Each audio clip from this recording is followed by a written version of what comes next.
Biyao's Wuxia Chronicles. Chapter 1878, Dark Witch's Tower Destroyed. Or Empire, Ancient Rock City. A large number of evil beasts and evil demons was currently battering Zero Wing's defensive magic array. Meanwhile, Zero Wing's members were doing their best to wipe out the monsters attacking them. The 200 miniature ballistas were practically firing non-stop. All kinds of explosions constantly echoed throughout the battlefield outside Ancient Rock City. As for the 5 mythic evil beasts, they were fighting a heated battle with the 3 heavily injured divine magic dragons. The battle between these 8 monstrosities had destroyed the terrain around them. No other monsters or players could get within 300 yards of these 8 mythic monsters. Meanwhile, the players spectating from a distance felt their blood boil as they watched the spectacular battle before them. Amazing.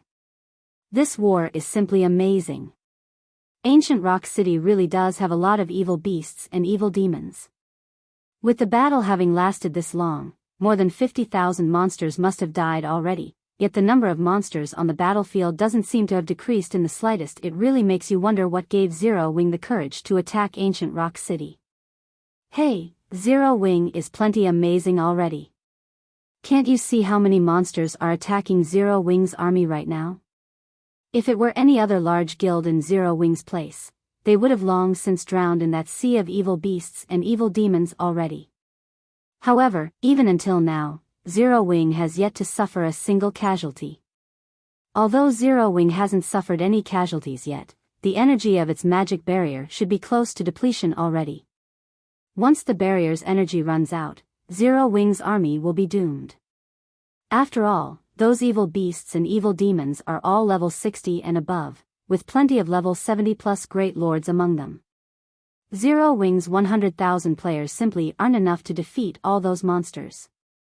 Right now, the only thing I'm wondering is which will zero out first, Zero Wing's magic barrier or Ancient Rock City's monsters? Many of the spectating players had not expected the battle to escalate to such a point. The evil demons and evil beasts under Beast Emperor's command weren't existences that current players could go up against. However, by relying on its movement-type defensive magic array and miniature ballistas, Zero Wing had actually managed to fight Beast Emperor's forces to a standstill and even shattered Ancient Rock City's defensive magic array. These were feats that were beyond most superpowers. The dark players that were originally planning on ambushing Zero Wing's army, in particular, were now standing at the sides and quietly observing the battle, not daring to set foot onto the battlefield. After all, the fusillade of 200 miniature ballistas was simply too powerful. Each volley of arrows could easily kill several hundred evil beasts and evil demons, let alone players. However, while the independent players were surprised by Zero Wing's performance and had their opinions toward the guild changed drastically, the spectating upper echelons of the various superpowers remained very calm. In fact, some even reveled in Zero Wing's current predicament. Zero Wing sure is tenacious. Unfortunately, the outcome of this battle has already been decided. No matter how Zero Wing struggles, nothing will change. That movement-type defensive magic array costs a lot of magic crystals to sustain.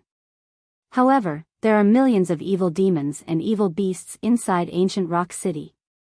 At the end of the day, Zero Wing is simply too immature to try and use Beast Emperor as a stepping stone to rise to power in the Ore Empire. With this, Zero Wing should also understand its limitations. If it still insists on monopolizing the profits of the secret stone fortress, then we'll have no choice but to have Zero Wing disappear from the Ore Empire. However, Zero Wing has really given us a great surprise this time. I never thought that it could force Beast Emperor to use one of his trump cards. When we try to capture Ancient Rock City in the future, we'll have to think of a countermeasure for that attack first. The spectating upper echelons of the various superpowers sneered as they watched Zero Wing's members. Ordinary players might not know much about Zero Wing, but they did. They had done a thorough investigation of Zero Wing already. They even knew how many magic crystals it cost to use the movement-type defensive magic array each time. Hence, they were well aware that Zero Wing would not last very long against Beast Emperor. Although Zero Wing's performance had indeed surpassed their expectations, that still wasn't enough to convince them of Zero Wing's strength. While this level of strength was above average for a first-rate guild, to superpowers like them, be it the army of 100,000 elite and expert players or the 200 miniature ballistas, destroying these things would not be a problem if they really got serious. It was just that they did not wish to pay the enormous price for doing so, unless absolutely necessary. However, the situation right now was also slightly different. If it were simply removing Zero Wing from the Ore Empire, it was definitely doable. After all, there wasn't just one superpower putting pressure on Zero Wing, but multiple instead. After this battle, if Zero Wing still insisted on monopolizing the secret stone fortress, then it would surely end up getting annihilated by the combined forces of the superpowers. At that time, each superpower would only have to pay a small price to get the deed done. In such a case, they definitely wouldn't hesitate to do so. Big Sis Rain, this is bad. Although Zero Wing is trying to prove itself qualified to monopolize the secret stone fortress, according to the reports we've received thus far, several superpowers operating in the Ore Empire have already come to a secret agreement. As long as Zero Wing refuses to become a subordinate guild of one of them, they will remove Zero Wing from the Ore Empire.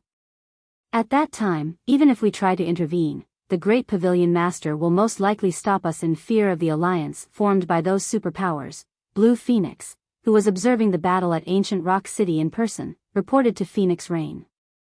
According to Phoenix Rain's original plan, if Zero Wing really wasn't a match for Beast Emperor, then they would use the Dragon Phoenix Pavilion's identity to back up Zero Wing. If they did that, the various superpowers might decide not to take action against Zero Wing. After all, individually, these superpowers couldn't take down the Dragon Phoenix Pavilion easily. Not to mention, if the Dragon Phoenix Pavilion gained access to the secret stone fortress via Zero Wing, the superpowers would have an even more difficult time dealing with the Dragon Phoenix Pavilion and Zero Wing. However, it was a different story if these several superpowers cooperated. Even the Dragon Phoenix Pavilion would not dare to go up against multiple superpowers simultaneously. Just what is Black Flame trying to do? Phoenix Rain could not help but frown upon hearing Blue Phoenix's words. Meanwhile, inside Ancient Rock City, Beast Emperor likewise received news about the alliance of superpowers. Good. Very good. Beast Emperor's brows arched up in joy when he read the message he just received. Zero Wing, this is your retribution for trying to use me as a stepping stone. I want to see just how you plan on surviving in the Ore Empire now. Although he wished to destroy Zero Wing personally, not having to expend a single troop to destroy Zero Wing was also a good thing for him. Just as Beast Emperor was about to have his subordinates send the two mythic evil demons into battle as well, to put a quick end to the battle, the sound of a system announcement suddenly entered his ears. Ore Empire Region System Announcement, congratulations to Zero Wing for destroying the Dark Witch's Tower. Rewarding 20,000 guild popularity and one basic teleportation device. The emotionless voice of the system caused Beast Emperor to fall into a daze. How is this possible? How could the Dark Witch's Tower possibly fall to Zero Wing? Beast Emperor instinctively refused to believe the system announcement. Although the Dark Witch's Tower wasn't an impenetrable fortress, it had several hundred NPC soldiers protecting it, including level 100, Tier 3 NPCs. The town was also well equipped with defensive structures. Most importantly, several thousand dark players resided there. Let alone a 1,000-man team, even an army of 50,000 players wouldn't be able to take down the Dark Witch's Tower. Moreover, he had even dispatched Dust Edge to defend the town. With the evil dragons that Dust Edge created using expert players, he could easily repel even a 1,000-man team of Tier 2 players. Meanwhile, Zero Wing didn't even have that many Tier 2 experts. At this moment, Beast Emperor wasn't the only person surprised by this outcome. Every player in the vicinity of Ancient Rock City was stunned by this announcement. Isn't Zero Wing attacking Ancient Rock City? How did the Dark Witch's Tower become the one captured instead? Did the system make a mistake? Isn't the Dark Witch's Tower a gathering point for dark players? I recall that there should be several hundred dark NPCs guarding it. How could it possibly be destroyed? What did Zero Wing do to the Dark Witch's Tower? The upper echelons of the various superpowers were filled with confusion when they received the system announcement. However, after snapping out of their daze, they promptly had their subordinates investigate into the matter. The Dark Witch's Tower might not be as sturdy as ancient Rock City, but it was still a location that the superpowers were helpless against. Hence, they found it incredible that Zero Wing had managed to destroy the Dark Witch's Tower. After all, Zero Wing's main army was clearly attacking ancient Rock City right now. How could Zero Wing have any extra forces to spare to attack the Dark Witch's Tower? Moreover, Zero Wing had even destroyed it. Chapter 1879, Qualifications to Establish a Foothold.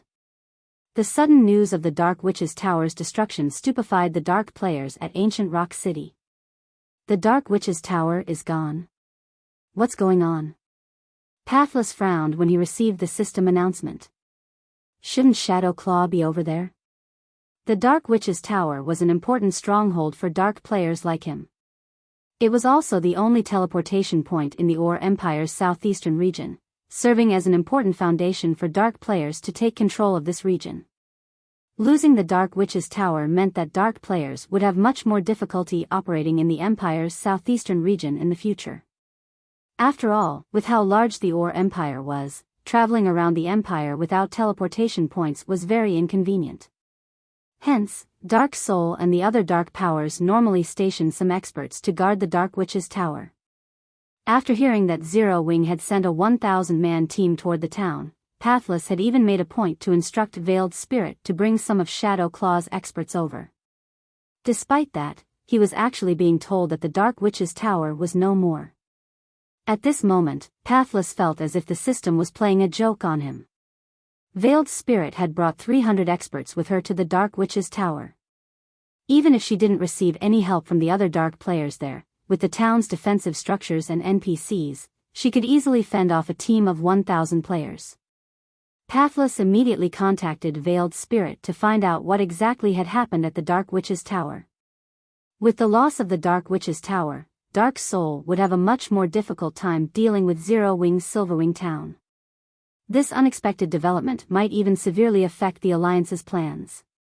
The various superpowers also launched their own investigations into this matter, some even offering to purchase the relevant information at high prices.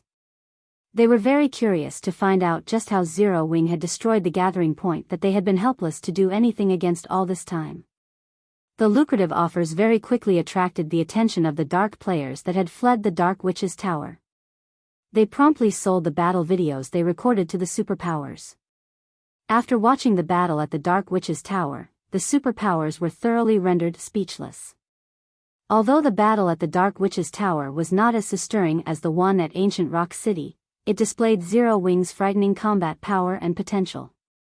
6 Hell tanks had actually managed to slaughter 2,000 Dark players without taking any damage.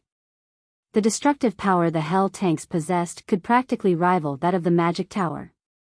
Meanwhile, the battle against the evil dragons afterward was even more jaw-dropping.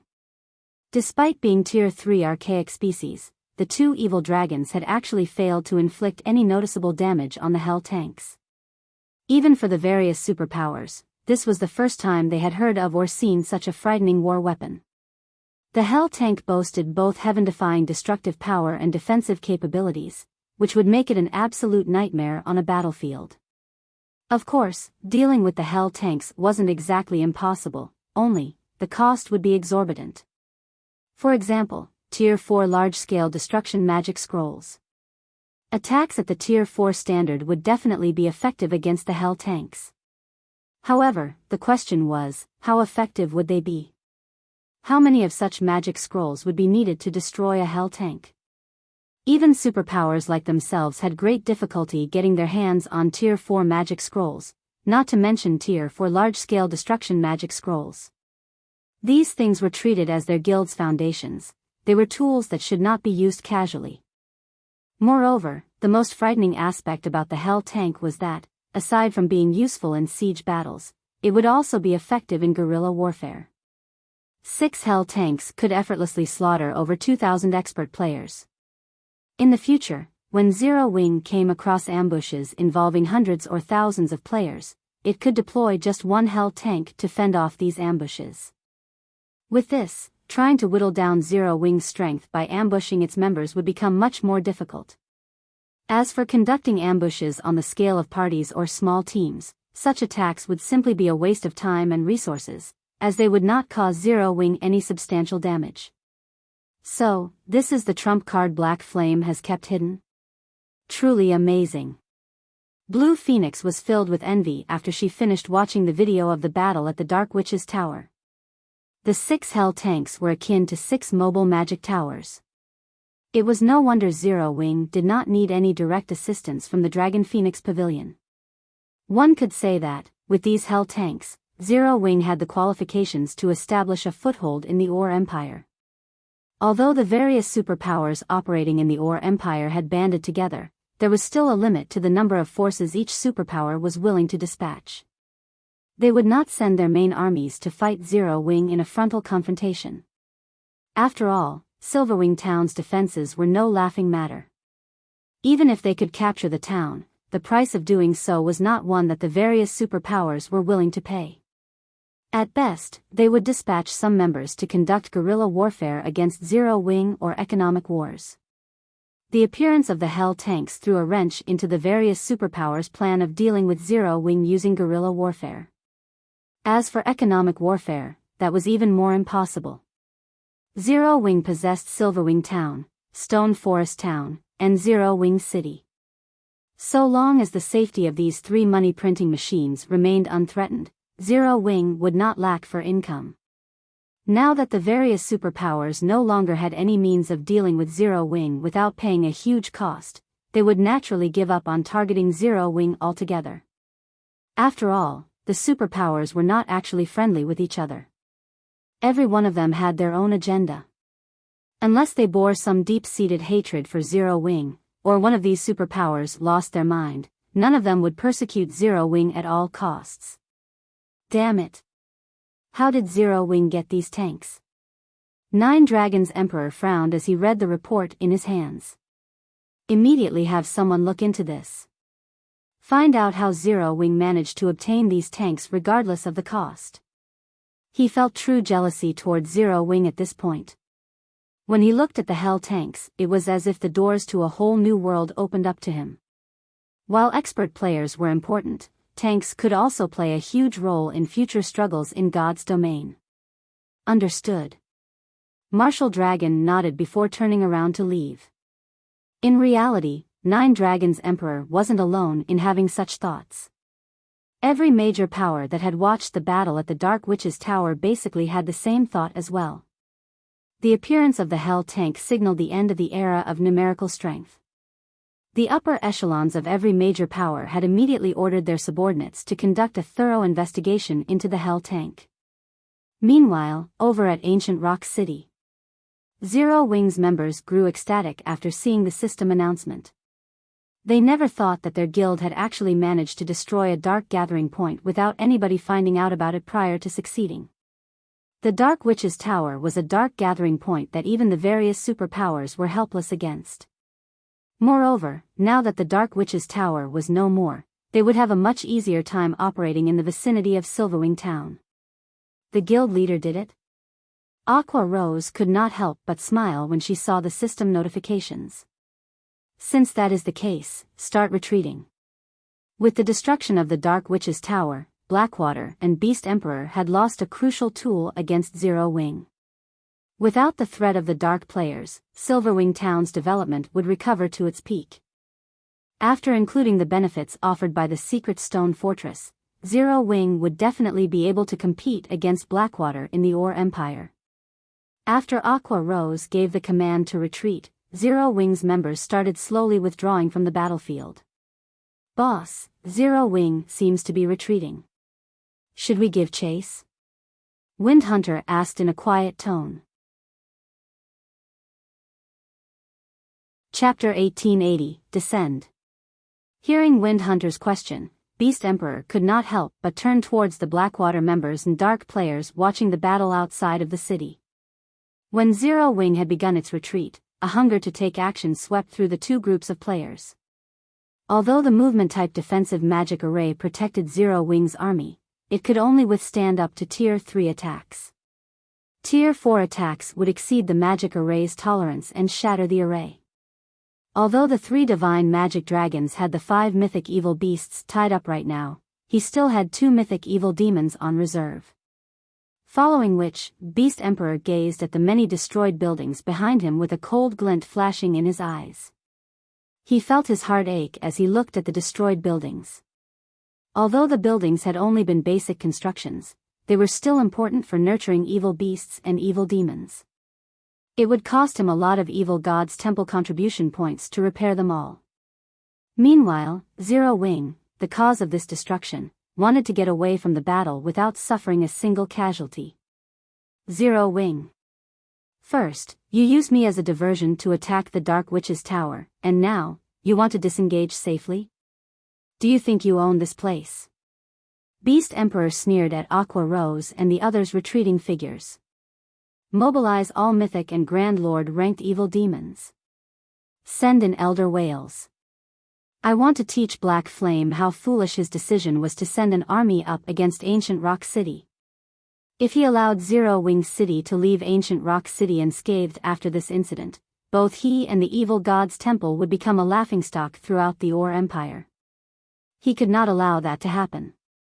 Not only did he intend to display the might of the evil god's temple before Zero Wing, but before every major power watching this battle as well. Are we really going to mobilize Elder Whales? Wind Hunter gasped when he heard Beast Emperor's command. He hadn't thought that Beast Emperor would involve Der Whales, the branch temple's tier for NPC in Ancient Rock City. Elder Whales was the strongest trump card Ancient Rock City had at the moment. They had also gone through great lengths to secure a single opportunity to request the NPC's assistance. Initially, they had planned to save the opportunity for their assault on Silverwing Town. He had never expected Beast Emperor to use it here. Of course.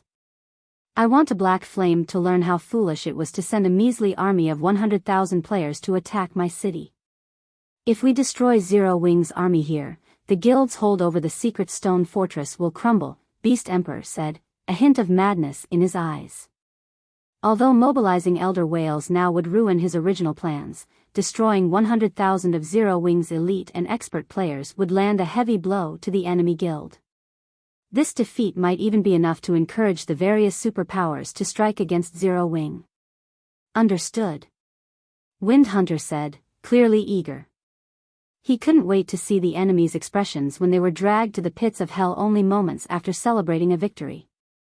Meanwhile, Blackwater's members quietly observed the battle outside of Ancient Rock City from a safe distance. Commander Scar, Zero Wing has begun its retreat. When are we going to make our move? Finally. This is our Heavenly Eagle Legion's chance to show the Vice Guild leader our worth. I don't think there's a need to wait until both sides are severely injured. We can simply charge in and slaughter Zero Wing's members. Isn't it just a defensive magic array? That Beast Emperor really is useless. He still hasn't destroyed it. The 20+ players behind Snow Scar, a Tier 2 Berserker, were growing impatient after such a long wait. If Phoenix Rain were present, she would have been astonished to see these players. Not only were they all level 56+, Tier 2 players, but they were also famous experts in the Iron Empire. Originally, they had either been known independent players or top-ranked experts from first-rate guilds.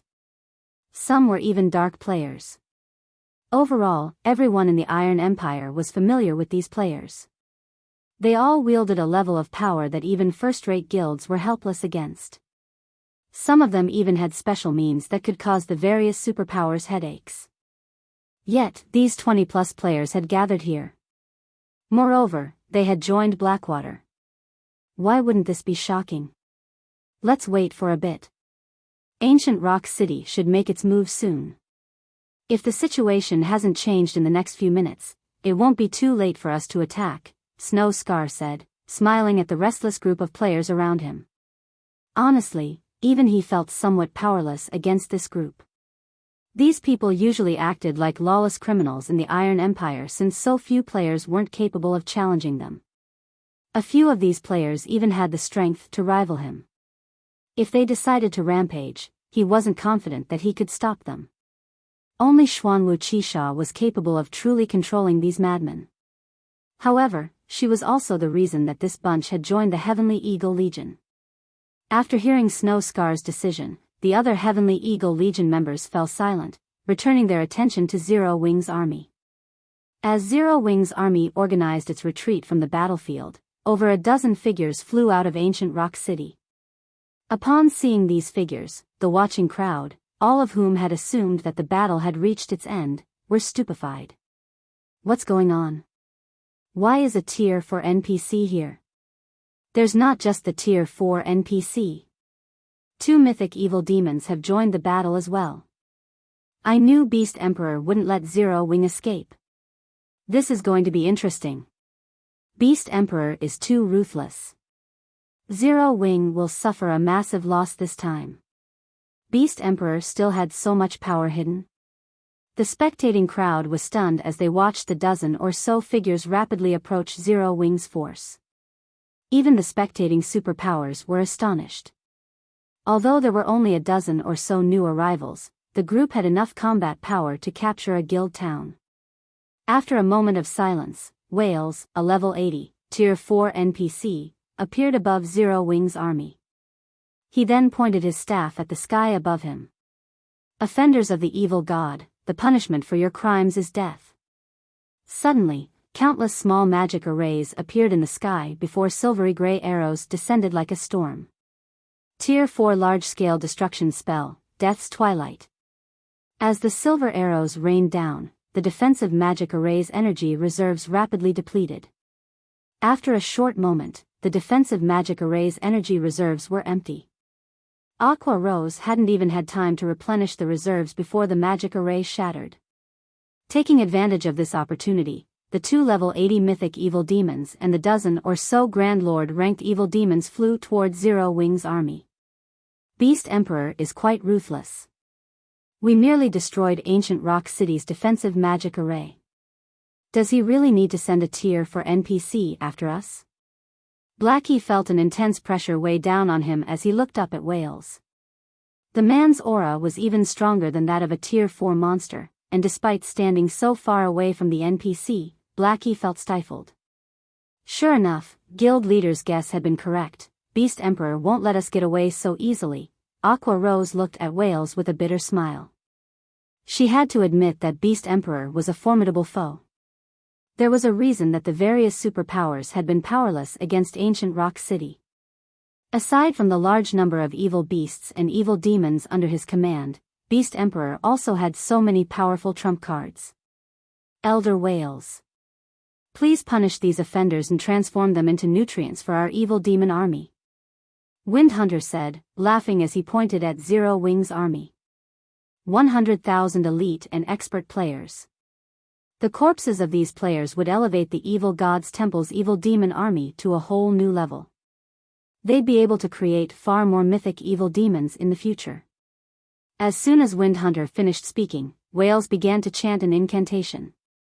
Meanwhile, the mythic and Grand Lord ranked evil demons charged for the movement-type defensive magic array in an attempt to destroy the barrier around Zero Wing's army, preventing it from erecting another.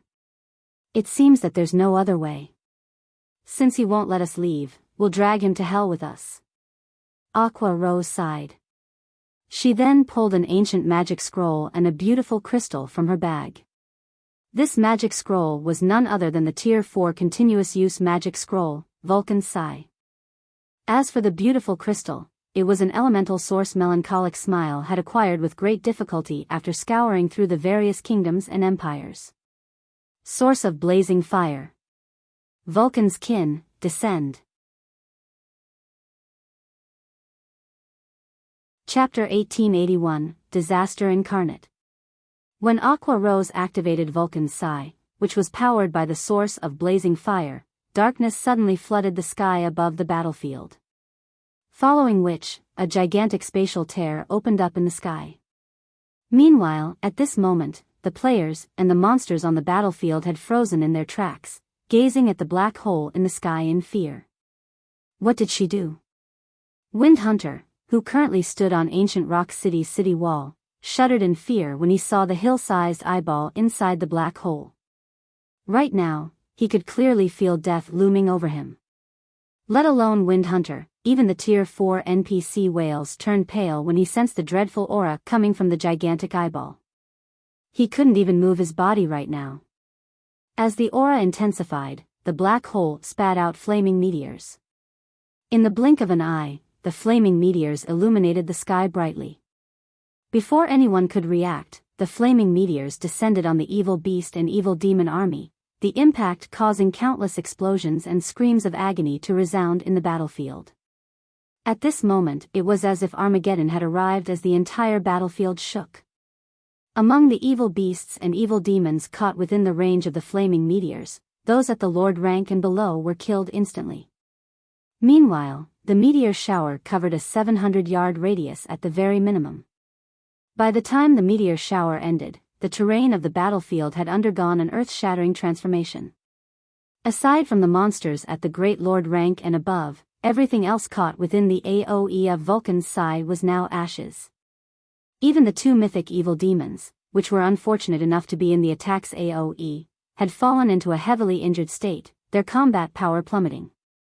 In just one attack, more than 5,000 evil beasts and evil demons were killed. The destructive power of Vulcan's Sai stupefied everyone on the battlefield.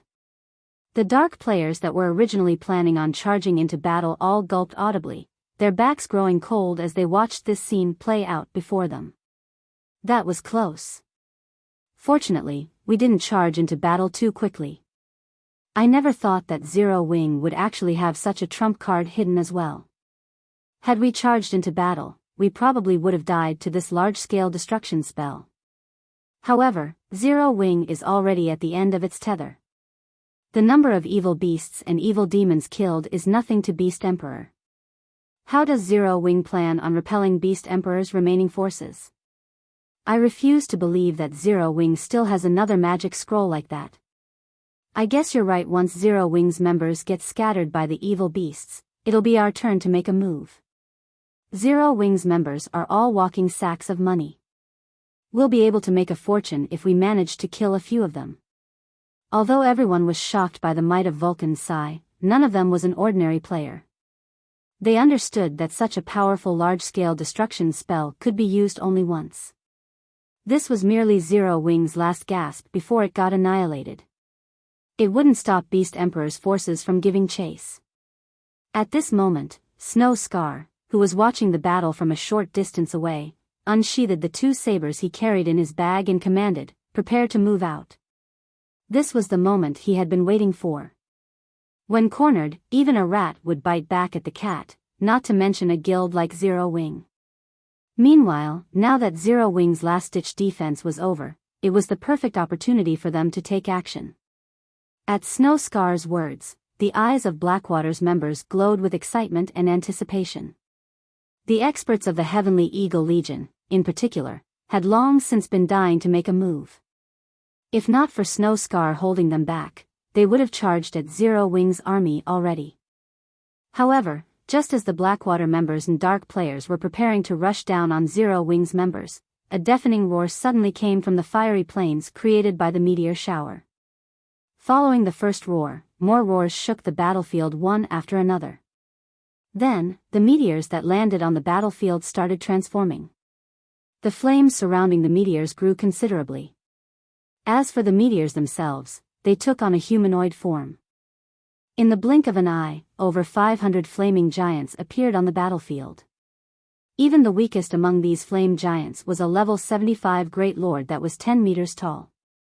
Meanwhile, the majority of the flame giants on the battlefield were 20-meter-tall Grand Lords. There were also 4 60-meter-tall mythic flame giants. These 4 mythic flame giants looked like 4 flaming mountains as they stood on the battlefield. Everywhere these mythic flame giants passed became a sea of flames. Lava also flowed down from their bodies continuously, turning the area within 100 yards of the mythic flame giants into a lava field. Any evil beasts and evil demons caught within this lava field got burned and lost chunks of HP over time. After taking shape, these flame giants slaughtered the evil beasts and evil demons before them and charged straight towards ancient Rock City. The level 83 mythic flame giants, in particular, were simply unstoppable, sending even the mythic evil beasts flying with a single slap. Meanwhile, the Lord-ranked evil beasts caught within the lava fields formed by the mythic flame giants lost HP at a rate visible to the naked eye. In the blink of an eye, several hundred evil beasts and evil demons had been killed. The battlefield had been turned into a sea of flames as well. It was no exaggeration to say that this legion of flame giants was disaster incarnate. Damn it! Stop them. Quick! We must not let them enter the city. Beast Emperor shouted, his complexion turning deathly pale when he saw the flame giants charging toward ancient Rock City. The flame giants' bodies were massive. If they entered ancient Rock City, the destruction they would cause would be unimaginable. This was especially true for the mythic flame giants. Their entry would spell disaster for the city. Damn it! Zero Wing, just you wait. The evil god's temple will flatten you sooner or later. Windhunter bellowed as he glared at Zero Wing's army. Gnashing his teeth, he promptly controlled all his evil demons and evil beasts to deal with the flame giants. Ancient Rock City was the evil god's temple's foothold in the Ore Empire. They could not afford to lose it, no matter what. Although he did not think that the Flame Giant Legion could destroy the entire city, even partial destruction was not a loss they could afford. Following which, under Windhunter's command, Whales and the two mythic evil demons moved to hinder the mythic flame giants. As for the other evil beasts and evil demons, Windhunter tasked them with dealing with the other flame giants. The number of monsters targeting Zero Wing's members decreased drastically. Using this opportunity, Aqua Rose activated the movement-type defensive magic array once again. Immediately after, she had the army beat a hasty retreat. At the same time, she also had Flying Shadow and the others recall the divine magic dragons to support the army's withdrawal. Right now, the Flame Giant Legion was more than enough to handle the front line. This sudden development gave the players seeking to attack Zero Wing's members pause. With the three divine magic dragons guarding Zero Wing's army, no player could poke their nose into this battle. Moreover, Zero Wing's defensive magic array was up again. There were also the 200 miniature ballistas continuously firing exploding arrows. We're retreating, Snow Scar said, sighing as he sent a glance at Zero Wing's receding army. But, the other members of the Heavenly Eagle Legion felt unreconciled as they looked at Snow Scar. Do you think you can handle those three divine magic dragons? Snow Scar asked as he eyed the 20-plus players behind him. They might be able to do something about the defensive magic array and 200 miniature ballistas, but they would be helpless against the three divine magic dragons. Although the divine magic dragons were heavily injured, as they were controlled by players, the combat power they possessed was still above that of ordinary mythic monsters. Not to mention, with the divine magic dragon's basic attributes, all they needed was one hit to kill current players. If we use our trump card, what will those three divine magic dragons amount to? A white-clad Tier 2 summoner argued. Trump card? Are you all going to expose our Heavenly Eagle Legion's greatest secret without the Vice Guild leader's permission? Snow Scar asked as he shot a cold glare at the Tier 2 summoner. Everyone present promptly fell silent. Relax. You'll have plenty of opportunities to perform in the future. Not to mention, we got to see Zero Wing's trump cards this time. A guild that has its trump cards exposed is no different from a beast that has lost its claws and fangs. Zero Wing is no longer a threat to us, Snow Scar said, a faint smile appearing on his face as he eyed the distant Zero Wing army. When Zero Wing's army completed its retreat from the battlefield, the battle at Ancient Rock City had also come to an end. Although Zero Wing had failed to capture Ancient Rock City, it had managed to destroy the city's defensive magic array and retreat entirely unscathed. Most importantly, Zero Wing had also destroyed the Dark Witch's Tower, an important gathering point for dark players in the Ore Empire. After the battle ended, news of it spread like crazy to the kingdoms and empires neighboring the Ore Empire. Chapter 1882, Everyone's Considerations. Dark Night Empire, Dark Night City. Many players roamed along the city streets. Players visiting the city for the first time were awed by its prosperity. As one explored the busy streets, they'd encounter level 55 or above players who wore level 50 secret silver equipment. Tier 2 experts were also relatively common. Meanwhile, Starlink's guild residence sat at the heart of the city. It was one of the most eye-catching sights within the city, and there was always a long line of players seeking to join the guild outside its entrance. Why does it feel like more players have applied to join Starlink recently? I've even heard rumors that players from outside of the Dark Knight Empire have come to join Starlink. That's only natural. I've heard that Starlink has acquired a magic crystal vein, so the guild no longer lacks magic crystals. Moreover, the guild recently cleared a path to the Sea of Trees and can now travel to the area. The Sea of Trees? Are you talking about the Dark Knight Empire's rumored dream city? Of course. What else would I be talking about? I've heard that the Sea of Trees is a wonderful place, protected by the 6 great primordial elf kings. It also has a passage that allows you to complete your promotion to Tier 2. You can actually skip the regular Tier 2 promotion quest. The passage is also easier than the normal promotion quest, although, once you complete the trial, you don't get one of the main Tier 2 classes, but a special Tier 2 class. A special Tier 2 class? That's right. It's a semi-support class called Traveling Bard. The class is a combination of the Berserker, Elementalist, Cleric, and Oracle classes. How awesome! You can actually skip the normal Tier 2 promotion quest. The Tier 2 promotion quests are so difficult that you're not guaranteed to pass if even with the full support of a large guild.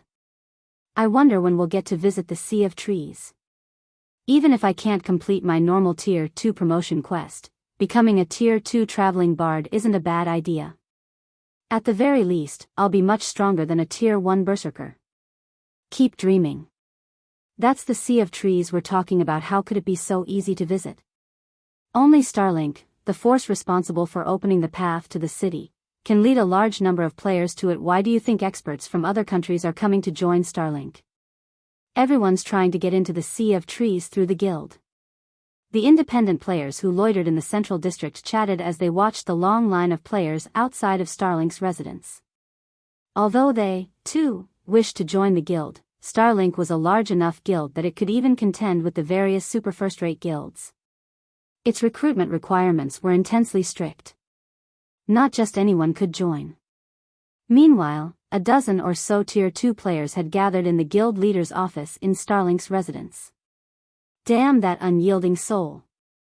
They actually secured the first clear of a large-scale Hell Mode team dungeon before us and promoted their guild to 3-star.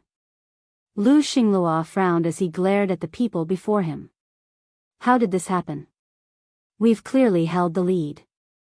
How did Unyielding Soul get the first clear instead? Guild leader, based on our investigations, Unyielding Soul has acquired a large number of powerful weapons and tools to increase their raid team's combat power significantly. Those items are the reason that they secured the first clear, Dawn Webb, who was now a level 57, Tier 2 Elementalist, explained. Powerful weapons? How is that possible? The situation left Lu Xinglua confused. Despite its current, dire straits, Unyielding Soul was still a super first-rate guild. Its main force should have already wielded the best equipment in God's domain. Even if Unyielding Soul borrowed equipment from other guilds, it shouldn't be able to increase its raid team's combat power by such a large margin. It's true. According to our spies, the guild has acquired a large collection of level 55 dark gold weapons, Dawn Webb said as he sent Lu Xinglua the information on the weapons. Although these level 55 dark gold weapons are inferior to most level 55 dark gold weapons, they are still more powerful than level 50 dark gold weapons. Level 55 dark gold weapons? How did they get their hands on these? Not even super guilds have such an armory.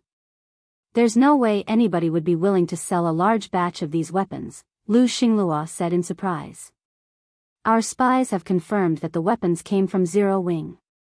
Zero Wing must have some special channel that allows it to collect such items, Dawn Webb explained. I've already had someone investigate the guild, but Zero Wing has kept a tight lid on this matter. So far, we have failed to discover the weapon's origin. However, if I were to guess, it is highly likely that Zero Wing's forgers crafted the items. Even the various superpowers are struggling to raid level 50 team dungeons. Other than special quests or high-level field bosses, it is almost impossible for players to acquire level 55 dark gold weapons right now. Furthermore, Zero Wing sold the weapons to Unyielding Soul in bulk. It is very likely that Zero Wing's forgers have managed to create a level 55 dark gold weapon by luck or found the forging designs, mass-producing the weapons. Zero Wing? Lu Xinglua's expression darkened when he heard the name. I've heard that Zero Wing just launched a sudden attack against ancient Rock City. What was the battle's outcome? Zero Wing had already dared to disobey him. Now, the guild had assisted Unyielding Soul, his guild's rival. Due to the assistance, Unyielding Soul had recovered its momentum and become an even greater thorn in his side. Zero Wing has failed, Dawn Webb said softly after giving the matter some thought. I know that. That's Beast Emperor we're talking about. How could that old bastard be so easy to defeat? The old bastard was even lucky enough to acquire a legacy from the evil god's temple, Lu Xinglua said, nodding. I want to know how severe Zero Wing's losses were. There were none. After failing to capture ancient Rock City, Zero Wing used a powerful magic scroll to stop Beast Emperor's army before retreating from the battlefield, Dawn Webb explained. Although Zero Wing failed to capture ancient Rock City, however, the guild did destroy the Dark Witch's Tower, one of the Dark Player's teleportation points in the Ore Empire. How? Lu Xinglua's eyes widened with shock. Finding this revelation somewhat unbelievable, he continued, I thought Dark Soul guarded the town. Although he did not know exactly how powerful the Dark Witch's Tower was, even superpowers would have to pay a high price to destroy it since it was protected by high-level NPCs, much less a guild like Zero Wing. Moreover, Zero Wing had been engaged in a battle against ancient Rock City while it had attacked the Dark Witch's Tower. That's correct. During the battle with the Dark Witch's Tower, Zero Wing revealed war weapons that no one has seen in the game before. This weapon operates like a mobile magic tower. It even has extremely high defense. The attack on the Dark Witch's Tower succeeded due to these weapons.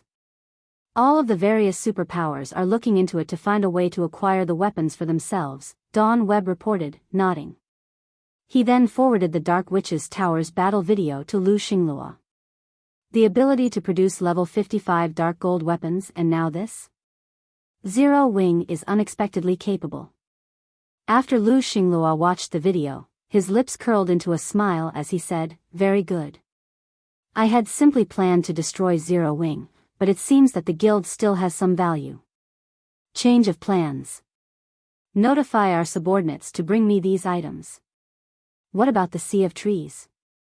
We've gone to great lengths to acquire the 8 keys from the Thorn Fortress. Are we going to give up now that we're so close to the final struggle? Dawn Webb asked hurriedly. Of course not. We'll deal with the Sea of Trees first, then we'll take care of Zero Wing, Lu Xinglua said. As he looked at the hell tanks on his screen, a hint of greed flashed in his eyes. All right, go, see to the necessary preparations. Understood. Dawn Webb nodded. He then led his men out of the office. Meanwhile, in Silverwing town. The return of Zero Wing's army caused a huge commotion in the town. After all, the battle's outcome had been striking. Although Zero Wing had failed to take down ancient Rock City, the Dark Witch's Tower's destruction ensured that dark players would no longer pose a threat to Silverwing town. Including the guild's occupation of the secret stone fortress, Zero Wing had secured the Ore Empire's southeastern region. No force would be able to hinder the guild's members now. With the rich leveling resources in the Ore Empire, Zero Wing's development speed would skyrocket. For a time, independent players from other countries traveled to Silverwing town in hopes of joining Zero Wing. Many among them were expert players. Guild leader, the various superpowers representatives have left. They all expressed their congratulations on garrisoning in the secret stone fortress, Aqua Rose said, smiling at Shifeng as he organized and inspected the loot he had acquired from the Dark Witch's tower. However, Hell Fiend from King's Return wore a particularly grudging look when he left. You should have seen how funny it was. It seems that they intend to give up on pressuring our guild. Shifeng nodded. The outcome didn't surprise him. Now that the potential losses outweighed the gains, it was only natural that the various superpowers gave up on targeting Zero Wing. Right, Unyielding Heart has also come to meet you. He has brought a few people with him this time. He says that he has a huge business proposition for you, Aqua Rose said. They're currently waiting in the second floor's VIP reception room. Would you like to meet with them now? A business proposition? Alright, let's head over and see what they have to say. Shifeng was relatively curious about Unyielding Heart's sudden visit. He and Aqua Rose then left the guild warehouse and headed for the second floor VIP reception room.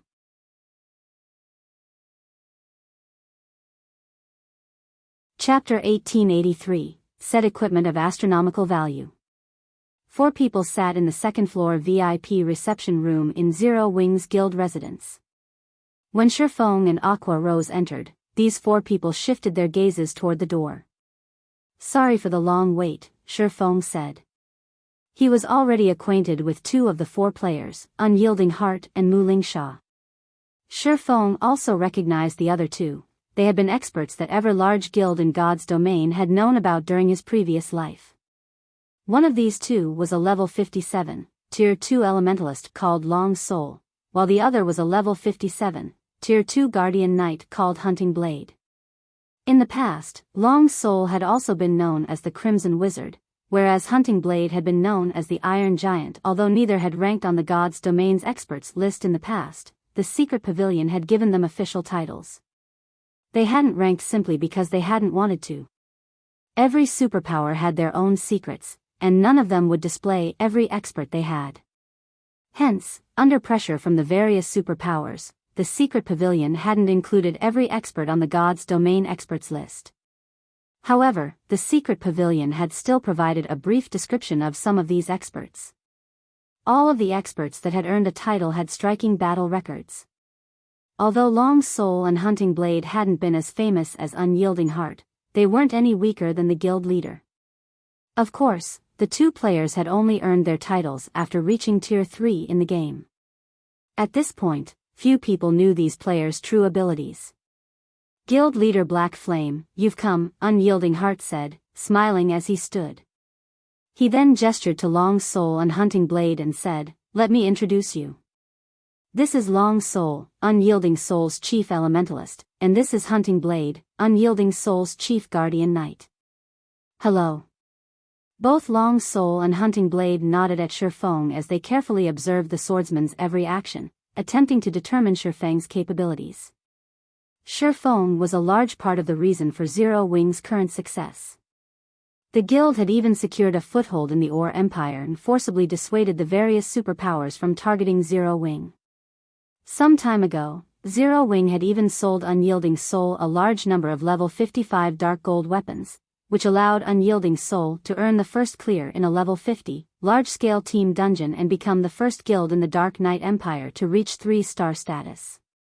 It was because of these achievements that Unyielding Soul now had more capital to contend with Starlink in its home empire. Once everyone had been introduced, Unyielding Heart removed a list from his bag and handed it to Shifeng. A quick glance at the list left Shifeng confused. Guild leader Black Flame, I suspect that you might be interested in the items listed, am I correct? Unyielding Heart asked, smiling. You are. Zero Wing is very interested in acquiring these items, Shifeng said, nodding. Every item on the list was a material that Zero Wing was currently trying to purchase in bulk. There were even materials for crafting the Hell Tank among them. Certain materials the Hell Tank required couldn't be acquired from team dungeons. Only a few special maps produced these materials. Unfortunately, the various large guilds valued these materials and usually didn't sell them. Hence, Melancholic Smile could only try her best to purchase these materials from other countries' independent players. Since he had no real reason to hide the fact, Shifeng acknowledged his need for these materials. Any large guild could easily deduce that Zero Wing was attempting to collect materials, after all. Only, these guilds did not know what Zero Wing wanted the materials for. Unyielding Soul is willing to sell these materials to Zero Wing in bulk and at market price, Unyielding Heart said. You're willing to sell Zero Wing? Shifeng smiled. That would be wonderful, but I doubt that's why you're here. If Unyielding Soul only wanted to sell Zero Wing these rare materials, Unyielding Heart wouldn't have personally visited the guild. He could have simply sent a subordinate to initiate the transaction. Moreover, Unyielding Heart had gone so far as to bring the Crimson Wizard and Iron Giant with him. Of course, that's not the only reason I've come. I would like to trade these rare materials for the Dark Corrosion set and Sundial set earlier than planned. I believe the price I have to offer will be to your satisfaction, Unyielding Heart said, nodding as he revealed his true motive. You want to conduct the transaction in advance? Glancing at Long Soul and Hunting Blade, Shifeng realized why Unyielding Heart had brought these two with him today. Unfortunately, I've already informed you and the Phoenix Pavilion Master of the auction date for the two sets. If I trade with you now, I'm afraid that it won't be fair to the Dragon Phoenix Pavilion. The Dark Corrosion set and Sundial set were both level 55 to level 60 Dark Gold set equipment. If Long Soul and Hunting Blade could use these sets now, they could be of great help to their guild. It was no wonder why Unyielding Heart wished to conduct the transaction ahead of time. I understand. That is why Unyielding Soul is willing to offer you 70,000 golds worth of rare materials or magic crystals for the two sets. I don't believe that even the Dragon Phoenix Pavilion is capable of making such an offer. If you're uncertain, we can also contact the Dragon Phoenix Pavilion and conduct an impromptu auction right now. I believe the Dragon Phoenix Pavilion won't object to the arrangement, Unyielding Heart said. When Long Soul and Hunting Blade heard Unyielding Soul's statement, their expressions changed. They both wondered if their guild leader had lost his mind. This wasn't the price they had agreed on earlier. Not only had Unyielding Heart asked to purchase the two sets for 70,000 gold, but he even offered to settle the bill with extremely rare materials. For that price, they could purchase quite a few sets of individual level 60 dark gold equipment. 70,000 gold in rare materials? Shifeng was astonished when he heard the proposal. Shifeng had to admit that the offer was tempting. He had intended to set the starting bid for the Dark Corrosion set at 24,000 gold, and that price was only so high because the set was meant for MTs. He had thought he'd be lucky to sell the Sundial set for 10,000 gold. At best, he had estimated that he could sell the two sets for a total of 50,000 gold. Yet, Unyielding Heart had just offered 70,000 gold for the sets. Moreover, he was willing to pay with the rare materials Shifeng needed to produce the Hell Tank. As Unyielding Heart had stated, Phoenix Rain couldn't match such an astronomical price. The Dark Corrosion set and Sundial sets were only level 60 Dark Gold set equipment at best, not epic equipment, which could be used until level 100 or beyond. Aqua Rose, who stood quietly to the side, flashed Unyielding a surprised expression. She hadn't expected the other guild leader to be so mad. Now that Zero Wing had garrisoned in the secret stone fortress and transferred a large number of guild members to it, the guild urgently needed a large number of coins and resources. If Zero Wing could secure the resources Unyielding Heart had just offered, this transaction could accelerate Zero Wing's occupation of the Ore Empire's southeastern region. When Unyielding Heart saw Shifeng and Aqua Rose's satisfied expressions, his smile brightened. Although he had offered to purchase the sets at a much higher price than he had initially planned, he had done so to avoid a scene. If he had competed with Phoenix Rain in an auction, the risk of leaked information would increase. Remorsefully, Shifeng shook his head. 70,000 gold is indeed tempting, but please, allow me to refuse, Shifeng said as he returned the list to Unyielding Heart, firm determination in his eyes. Are you not satisfied with my offer? Unyielding Heart was stunned. Long Soul and Hunting Blade stared at Shifeng, as well. They both thought that Shifeng had lost his mind. No one else would offer such a generous price, yet Shifeng had rejected it. No, I find it quite satisfying, Shifeng answered truthfully. Then, why? Unyielding Heart's confidence began to crumble as he stared at Shifeng. Unfortunately, I'm more interested in the Sea of Trees, Shifeng said, chuckling.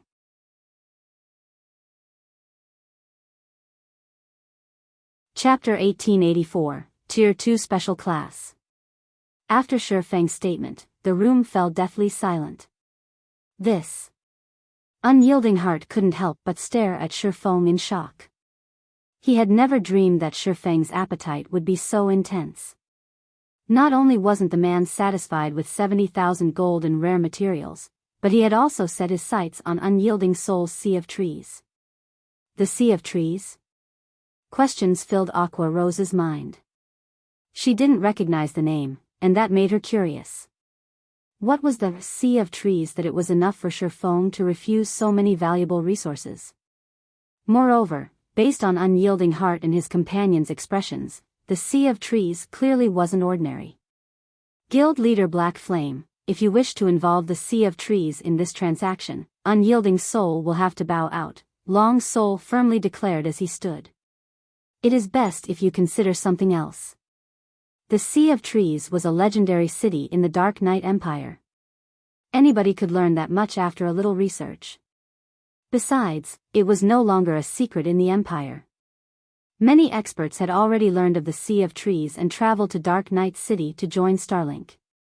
However, unlike Starlink, Unyielding Soul had no intentions of sharing the Sea of Trees. Hunting Blade nodded as well from beside Long Soul. The Sea of Trees was far beyond Unyielding Soul's bottom line. Zero Wing must be dreaming if it thought it could demand a share of the profits in exchange for 2 dark gold set equipment. Don't be in such a hurry to refuse. Aren't you interested in what I have to offer? Long Soul's reaction didn't particularly surprise Shifeng. The Sea of Trees was a unique secret land, which had been created by the 6 great primordial elf kings.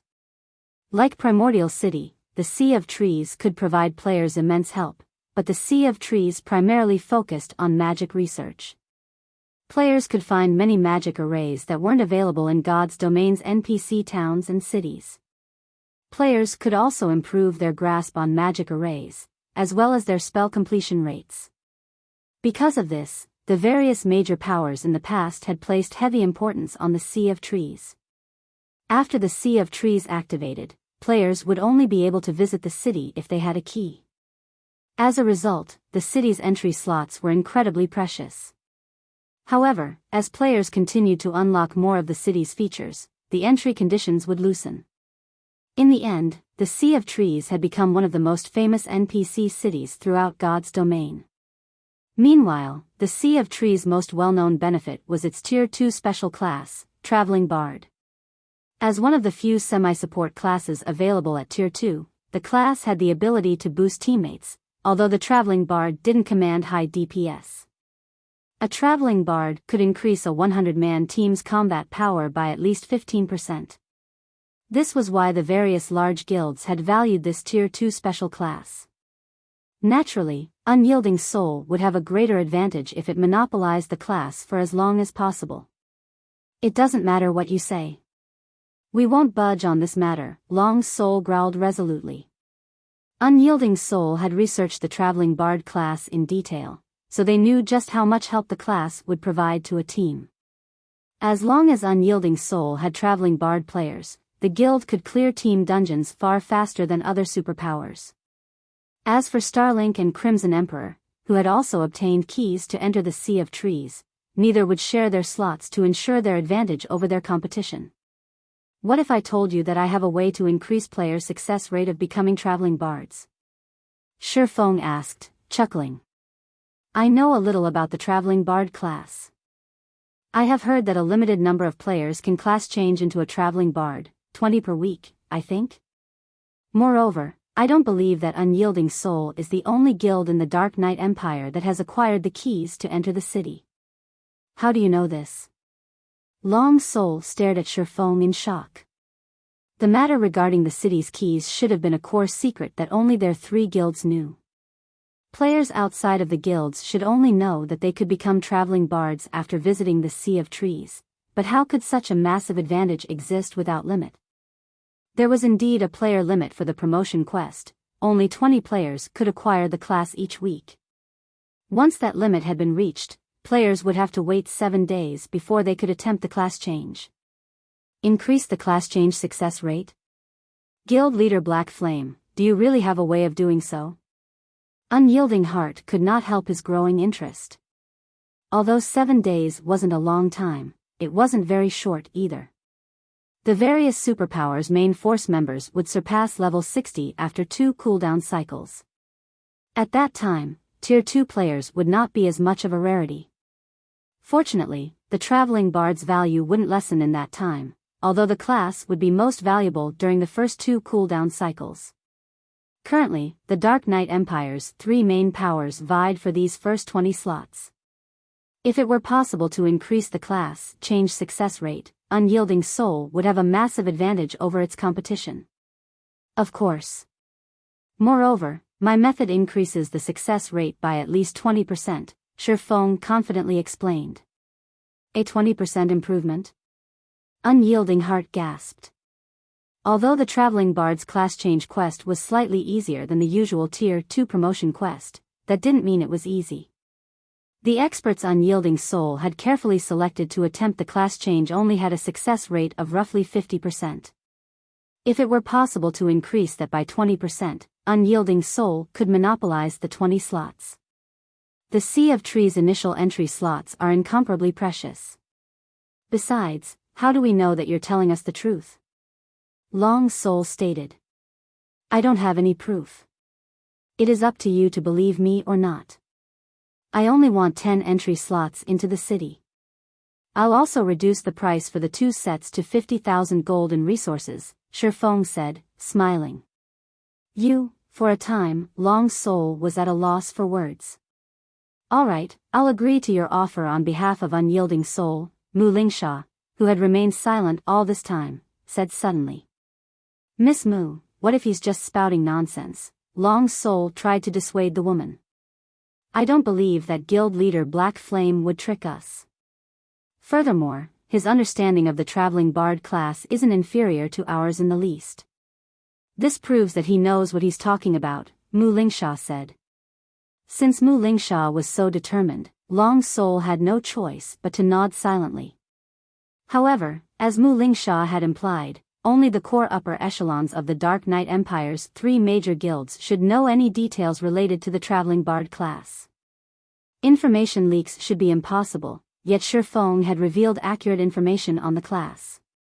This proved that he indeed knew something. Alright, let us sign a contract, then. Once Unyielding Soul's group had agreed, Shifeng revealed a contract he had prepared beforehand. He then filled in some of the blank areas of the contract before handing it to Unyielding Soul's representatives. The conditions were very simple. Unyielding Soul would give Zero-Wing 10 entry slots to the Sea of Trees and 50,000 gold in rare resources. In return, Zero-Wing would hand over the 2 dark gold set equipment and the information on how to increase the class change success rate for the traveling bard class. After both sides had signed the contract, Shifeng revealed his method to Mu Lingsha. In truth, the method was very simple: learn how to produce magic arrays. As long as one could manufacture intermediate magic arrays, players would have a far easier time when attempting the traveling bard class change quest. Although the method was simple, nurturing players to the intermediate magician standard wouldn't be. Hence, Shifeng had only asked for 10 slots. After all, the number of Tier 1 players that could craft intermediate magic arrays was incredibly low. Most expert players in God's domain would be fortunate if they could produce basic magic arrays, much less intermediate rank. Both sides then agreed to meet up in Dark Knight City 2 days before they'd head to the Sea of Trees. When Shifeng had completed his side of the bargain, he received 50,000 gold in resources. These materials should be enough to set up the basic teleportation device. Shifeng smiled at the magic crystals and materials Unyielding Heart had transferred to him. Although the system had awarded a basic teleportation device, setting it up in a town or city required additional magic crystals and materials. In fact, the task demanded 20,000 magic crystals and roughly 4,000 gold in materials. Previously, due to the battle against Beast Emperor, Silverwing had spent most of the magic crystals it had stockpiled. Fortunately, Shifeng's deal with Unyielding Heart had netted him 40,000 magic crystals, more than enough to set up the basic teleportation device.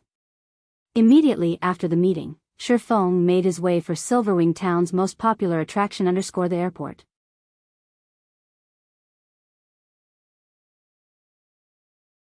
Chapter 1885, Basic Teleportation Device. Silverwing Town, Airport.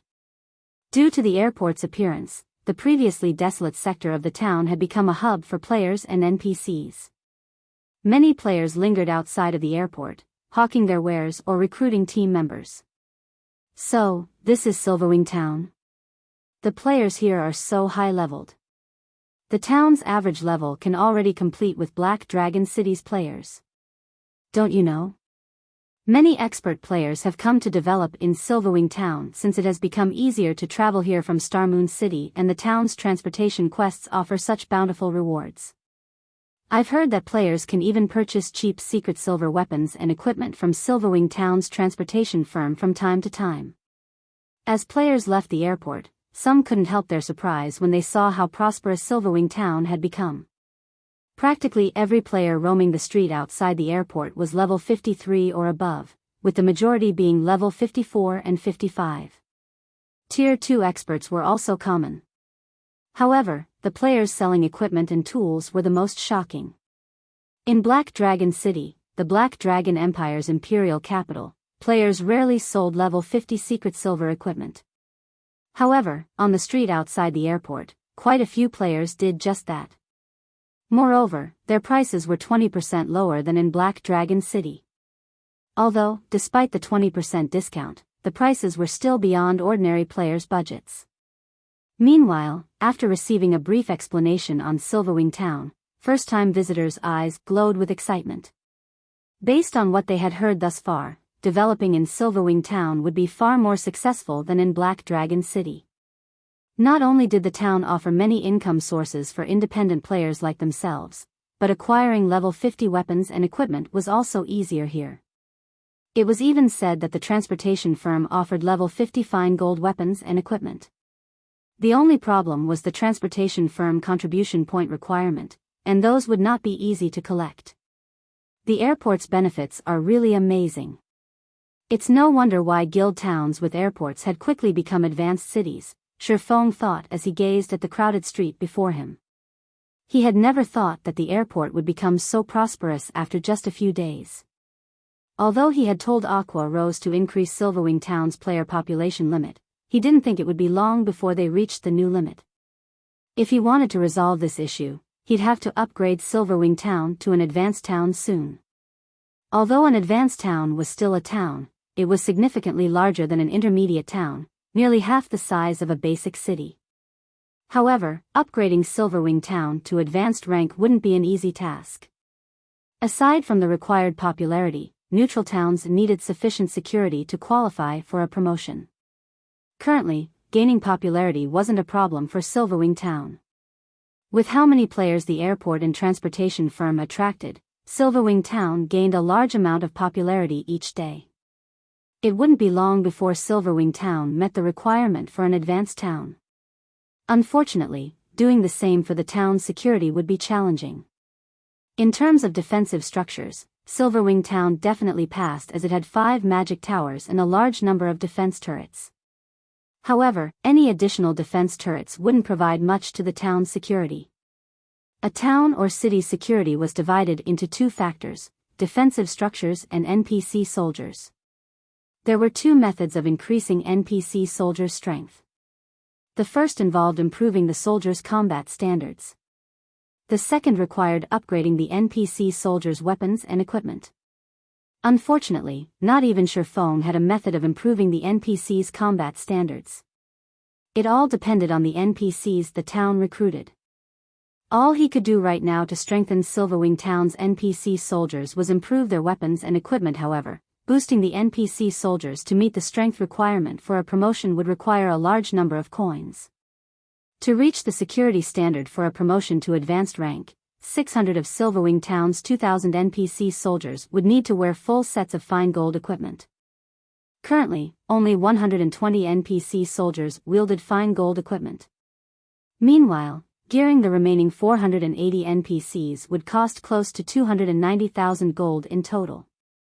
The greatest difficulty other guilds faced when trying to upgrade a neutral town was the town's popularity. During his previous life, the guild towns had generally fulfilled their security requirements long before they fulfilled their popularity requirements. However, Zero Wing was the exact opposite. This was precisely the reason for Shifeng's current headache. Zero Wing simply didn't have enough money. From an outsider's point of view, Zero Wing was quite wealthy. However, Shifeng knew how truly broke his guild was. Just taking care of Silverwing Town's development had drastically slowed Zero Wing City and the Lost Towns. Now, he also needed 290,000 gold to upgrade Silverwing Town. This predicament was the reason he had set his sights on the Sea of Trees. In Unyielding Soul's opinion, he just wanted the Traveling Bard class to strengthen Zero Wing's teams so that the guild could secure better weapons and equipment. In reality, however, the Traveling Bard class was nothing to him. The Sea of Trees itself was his true target. As players gradually unlocked the city's various features, the legendary Dream City would enjoy immense fame throughout the continent of God's domain. Thus far, the populace was still unaware that the Sea of Trees was actually a trade city for the various neutral races. Of course, this feature would only become available after players had removed the city's second seal. At that time, neutral NPCs would swarm to the Sea of Trees, and after the third seal was removed, neutral players would join them. At that time, like Blackwing City's passes, the Sea of Trees keys would become more common in neutral races' maps. The keys would no longer be limited to the Dark Knight Empire. Unlocking this feature would also open trade between human players and neutral players. Although there did not seem to be many neutral players in the game right now, when they gathered, they would easily outnumber an Empire's player population. After all, many players desired a stronger body, and becoming a neutral race would satisfy this desire. Since no one knew this secret yet, he had to prepare to secure a share of the profits, using this opportunity to make a fortune. It wouldn't be long before the Sea of Trees' second seal was removed, and if he didn't take action quickly, the Dark Knight Empire's three main powers would claim the Dream City's benefits. However, gaining these benefits had a prerequisite. Coins. Lots and lots of coins. Thinking up to this point, Shifeng hurried towards a large, empty shop not far from the airport. This was one of the many shops Shifeng had left empty specifically for the airport. Immediately, Shifeng took out the basic teleportation device and a large number of materials from his bag. He then began to set up the device in the center of the shop's main hall. After working non-stop for 8 hours, Shifeng finally formed the necessary magic arrays and magic circuits, connecting them to the basic teleportation device. As he finished his work, he released a sigh of relief. The necessary magic arrays were not easy to form. Players needed a strong understanding of advanced magic arrays to do so. Creating the necessary magic circuits was even more complex. These magic circuits had to be connected to God's domain's ley lines. Normally, the task required 3 advanced magicians, but since he was Zero Wing's only advanced magician right now, he had to complete the task slowly. Fortunately, he had grasped the production process for advanced magic arrays. Otherwise, he wouldn't have been able to utilize the basic teleportation device at all. System, you have successfully connected the ley line magic circuit. Do you wish to activate the basic teleportation device? Activate.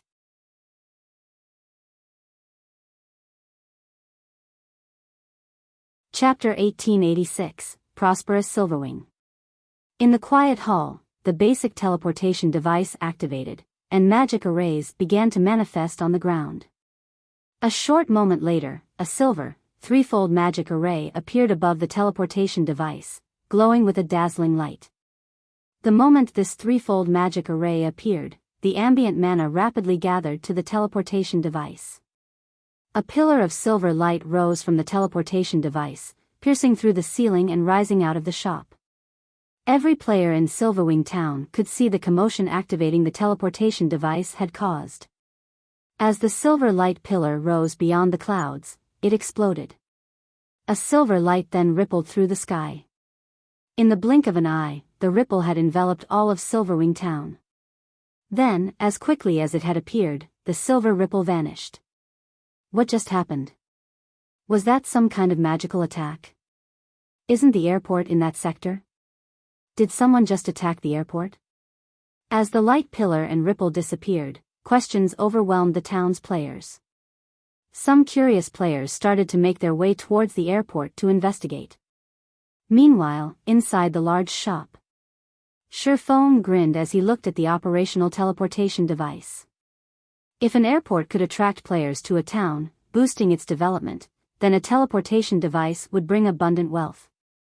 This was especially true for Silverwing Town, a town in a dangerous place like the Ore Empire. Hopefully, this thing's teleportation range is a little longer. Sherfone immediately inspected the teleportation device. In God's domain, teleportation devices' range wasn't fixed, even for devices of the same rank. The teleportation device's range varied based on its environment. Basic teleportation device's teleportation range could cover anywhere between 500,000 yards and 1 million. The range was vast enough to teleport players across a small leveling map. Meanwhile, the further the basic teleportation device could reach, the larger Silverwing Town's safe zone would be. After all, if enemy players attacked Zero Wings within the teleportation range, the guild could send reinforcements instantly. This was also the reason that other powers rarely attacked towns with teleportation devices. A single mistake could easily lead to utter annihilation. As Sherfone called up the basic teleportation device's attribute panel, the system revealed the device's statistics. Maximum teleportation distance, 710,000 yards. Maximum users at one time, 100 people. Teleportation cost, every 150,000 yards per person requires 1 unit of mana. 1 unit of mana for every 150,000 yards with a maximum of 710,000 yards. Not bad. Sherfone was relatively satisfied with the teleportation device's statistics. One magic crystal yielded between 100 to 130 units of mana. In other words, one magic crystal would be enough to teleport between 100 to 130 people across 150,000 yards. This cost was much lower than an ordinary teleportation magic array. For example, the teleportation house in White River City cost 1/5 of a magic crystal to teleport one player from White River City to the Twin Towers Kingdom, which was 20 units of mana or more. After inspecting the statistics, Sherfone transferred 20 NPC managers from the battle arena to the basic teleportation device. He also set this shop up as Silverwing Town's teleportation point. As for the usage fees, he had set it at 80 copper per 150,000 yards per person. Although the profits wouldn't be astronomical with this price, even ordinary players would find it acceptable. This would no doubt attract many players to the teleportation service, which would, in turn, generate massive income. At the very least, Silverwing Town's teleportation device would earn him more than the Secret Stone Fortress's teleportation service. Although the teleportation array in the fortress consumed far less mana than this teleportation device, the fortress's managers only received a portion of the profits after deducting the operation costs. Once Sherfone finished with the shop, he instructed his NPCs to open it to the public. Many players had already gathered on the street outside of the shop due to the airport, and after seeing the silver light pillar, even more players had joined the crowd. The moment the shop opened, a flood of players surged in out of curiosity. What's going on? Silverwing Town even offers teleportation services to nearby areas? I thought only fortresses have this kind of teleportation function. This is wonderful. Traveling into the Ore Empire's inner region to quest is such a pain. Now that I can just teleport there, I'll save so much time. When the crowd of independent players discovered the teleportation shop's function, their eyes glistened with excitement. Although the teleportation price was slightly higher than that in the Ore Empire's fortresses, it was still within ordinary players' budgets. Moreover, Silverwing Town's living standards were far better than that of teleportation fortresses. Not only was the town's mana density incredibly high, but it also had a battle arena, in which players could train. Silverwing Town even had the transportation firm, which offered high-ranked weapons and equipment. The services Silverwing Town offered were no match for teleportation fortresses. As news of the teleportation shop spread, thousands of players fought to use it. In the few minutes since the shop had opened, it had generated 10 gold in profit. The teleportation shop's money-making speed was simply frightening. At this rate, as long as there were enough magic crystals available to continue operation, generating 10,000 gold in profit would be child's play for the teleportation shop. Silverwing Town's teleportation device was even more lucrative than Zero Wing City's 4 towers of elements. Of course, Shifeng had expected this. There were already more players using Silverwing Town's teleportation service than those in Zero Wing City, which had decreased since the players who wanted to travel to the Ore Empire had long since done so. Moreover, most players visiting the Empire were here to develop themselves. They'd likely remain in the Ore Empire for some time. Furthermore, due to the airport's recent construction, many players had opted to travel to the Ore Empire via airship.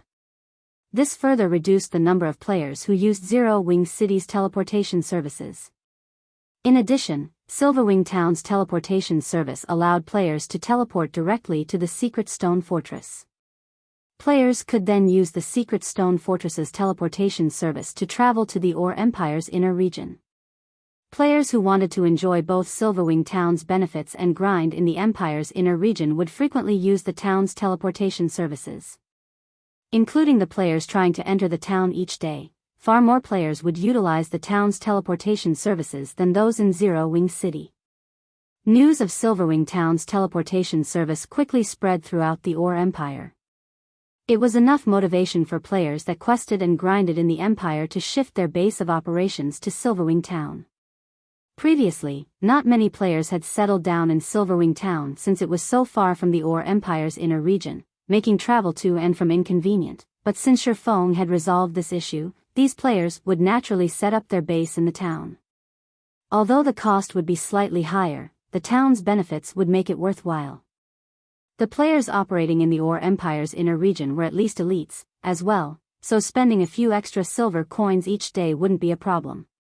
For a time, the number of players trying to enter Silverwing Town skyrocketed. Meanwhile, Blackwater's upper echelons and Beast Emperor learned about this recent development. They wore gloomy expressions. They had hoped that the various superpowers would gang up on Zero Wing, but not only hadn't that happened, but Silverwing Town also had a teleportation function now. With this, Zero Wing's control over the Ore Empire's southeastern region would grow even stronger. Dust, the item you've mentioned is incomparably precious. It will definitely be difficult to acquire. If you have it, how confident are you of gaining full control of the evil dragonification magic array?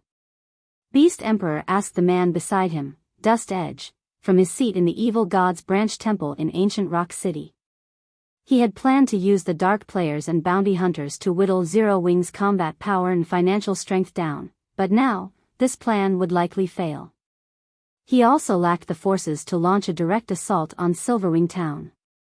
Although Blackwater was powerful, it had recently acquired the Crimson Flame Fortress. It was still in the process of reinforcing its strength and also lacked the power to destroy Zero Wing's town. Currently, Dust Edge's evil dragonification legacy was his only hope. Unlike nurturing evil beasts and evil demons, producing evil dragons only required rare materials and players. I can't guarantee success, but I'm 80% confident I can gain full control over the magic array.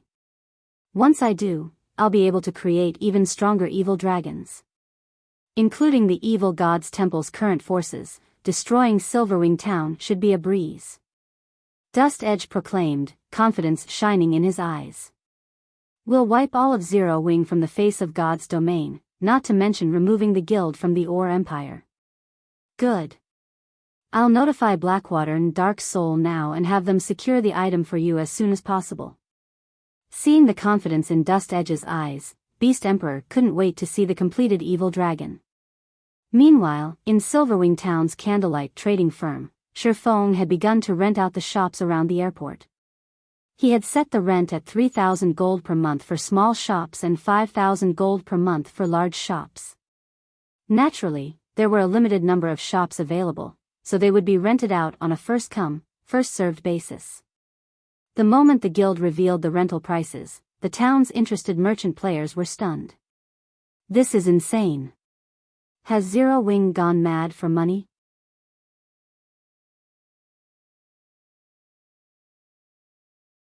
Chapter 1887, Foundations Solidifying. Once the candlelight trading firm had published the shop's rental prices, the town's merchant players and nearby bystanders gaped in shock. Crap. 3,000 gold to rent a shop for 1 month? I can buy a shop in an NPC city with that kind of money. Silverwing Town can't even compare to an NPC city, yet Zero Wing dares set the rent so high. Who could possibly afford such a price? If I had 3,000 gold, I could fully equip myself in top-tier equipment. With that kind of equipment, I'd be able to earn back the gold in a month if I'm lucky. It'd be far more profitable than renting a shop in Silverwing Town. For a time, Silverwing Town's players heatedly discussed the astronomical rent. Guild leader, I'm afraid that very few merchant players will be able to afford this price. Many capable trading firms have offered to rent the shops long-term if we lower the price by 30%, as well. Why don't we drop it just a little? Aqua Rose suggested from her seat in the second-floor hall. Truthfully, even she thought that Shifeng's price was a little too high. It might be acceptable for the shops in Zero Wing City since the city had over 5 million player residents. The city's merchant players would accept such a high rent. Even the players that purchase permanent shops in NPC cities still had to pay a 15% monthly property tax, after all.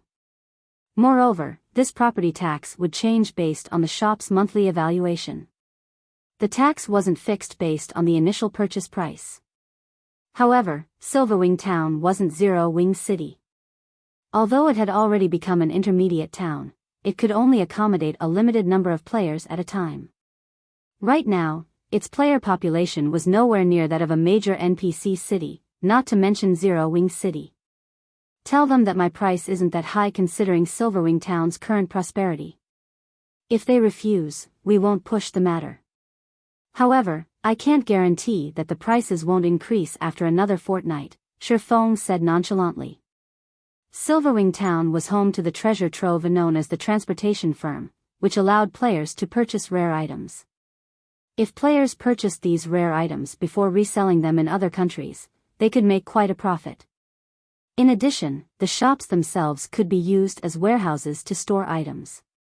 If his plans for the Sea of Trees hadn't required so many coins, he wouldn't have chosen to rent out Silverwing Town's shops yet. Guild leader, I've also received a report regarding the Orc capital city. It seems that Blackwater has removed the seal on the Orc capital city's armory. The various large guilds have already dispatched expert teams to explore the armory. Although we are attempting to do the same, Blackwater's surveillance around the regional dungeon is quite tight. If we approach, Blackwater's members will intercept us. We can't get anywhere near the city, Aqua Rose said worriedly. However, the Orc capital city's armory is guaranteed to contain a plethora of war weapons. If we let Blackwater claim them, it'll be detrimental for our guild's development in the Empire. They've opened the Orc capital city's armory? Shifeng frowned. Blackwater is certainly impressive. The Orc capital city was an Azura mode regional dungeon, which doubtlessly had bountiful resources. Needless to say, plenty of war weapons were stored within regional dungeons' armories. It was a perfect location to secure war weapons for the large guilds that lacked such things.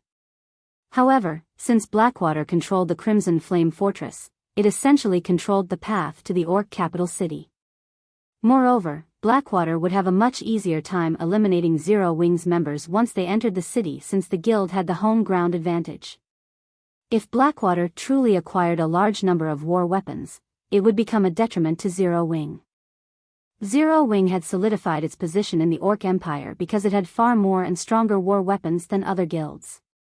If it lost this advantage, Blackwater would have a much easier time capturing Silverwing town. The various superpowers might even take advantage of the situation to strike at Zero Wing while it was down.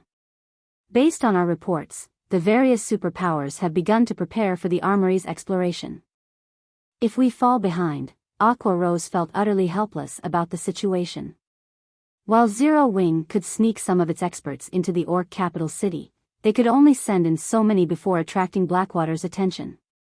If they didn't send in enough, however, the participating superpowers could easily chase them away. We'll give up on the Orc capital city, Shifeng decided after considering the matter. Give up? But, Shifeng's response surprised Aqua Rose. If they gave up on the Orc capital city, Zero Wing's situation would become quite awkward once the various superpowers had explored the armory and acquired a stock of war weapons. I'm not done. Although we'll give up on the Orc capital city, we can still explore other locations. The Orc capital city isn't the only regional dungeon in God's domain, Shifeng said, chuckling. How many Tier 2 players do we currently have? Thanks to the Primordial Souls, our members have had an easier time with their Tier 2 promotions than other guilds' members. We now have more than 400 Tier 2 players, and quite a few players are still attempting to complete their promotion quests. I don't think it will be long before we have 1,000 Tier 2 players, Aqua Rose said, a little excited. Zero Wing already had enough Tier 2 players to rival superpowers, and as time passed, the guild might even surpass the various major powers in God's domain. She had to admit that monopolizing a large fraction of Primordial City's resources gave Zero Wing a massive advantage. Zero Wing had far fewer experts than the various superpowers, but after acquiring the Primordial Souls, Zero Wing's members had a much easier time with their Tier 2 promotion quests. The guild also had an advantage in the equipment its members wore. We have so many already. Shifeng was a little surprised by this revelation. It was far more than he had expected. Currently, the various first-rate guilds were lucky if they even had 40 Tier 2 experts. Excellent. In that case, take Icarus's heart and organize a 300-man team to raid the Salic Mountains. Grind the giant rock beasts there. Kill as many as you can for their loot. It'll also be a good opportunity to level up. However, be careful as you explore the map. Although it isn't an Azura mode regional dungeon, it is still one of the rare Hell mode regional dungeons. The Salic Mountains occupied a level 60 to level 90 neutral map near the Storm Empire. Meanwhile, the regional dungeon was well known for its production of fine Titan Oregon. Fine Titan ore was far more valuable than Titan Oregon. Although it could be acquired from 100-man team dungeons, the drop rate was painfully low. Although the fine Titan ore's drop rate in the Salic Mountains was also relatively low, less than 3% for Great Lord ranked giant rock beasts, the regional dungeon was home to plenty of these monsters. However, grinding in the regional dungeon had a condition: players had to reach Tier 2 first. Previously, Zero Wing had only nurtured several dozen Tier 2 players, not nearly enough to grind in the regional dungeon effectively. Hence, he had set the endeavor aside. However, now that the guild had so many Tier 2 players, he could use this opportunity to collect fine Titan ore, which was the main material needed to produce the Guardian Puppet. Once he had the fine Titan ore, he would only have to wait until Melancholic Smile had nurtured the necessary Master Lifestyle players. Shifeng's ordered left Aqua Rose a little confused. She didn't understand why he wanted to grind monsters so far from their territories, but since he had given the order, she had no choice but to accept Icarus's heart and do as he had told her. Meanwhile, all 20 of the shops Shifeng had offered had been filled after only a day. Of the 15 small shops and 5 large shops he had prepared, none were vacant. In the blink of an eye, Shifeng had earned 70,000 gold. This dumbfounded many merchant and independent players. They all wondered if the shop's tenants were crazy to spend so many coins on these shops. By the time the appointed date to set off for the Sea of Trees arrived, Shifeng had earned a total of 120,000 gold from Zero Wing's territories and selling the materials he had acquired from the Ice Crystal World. Following which, Shifeng took his money and 9 Tier 1 experts to the Dark Knight Empire's Dark Knight City.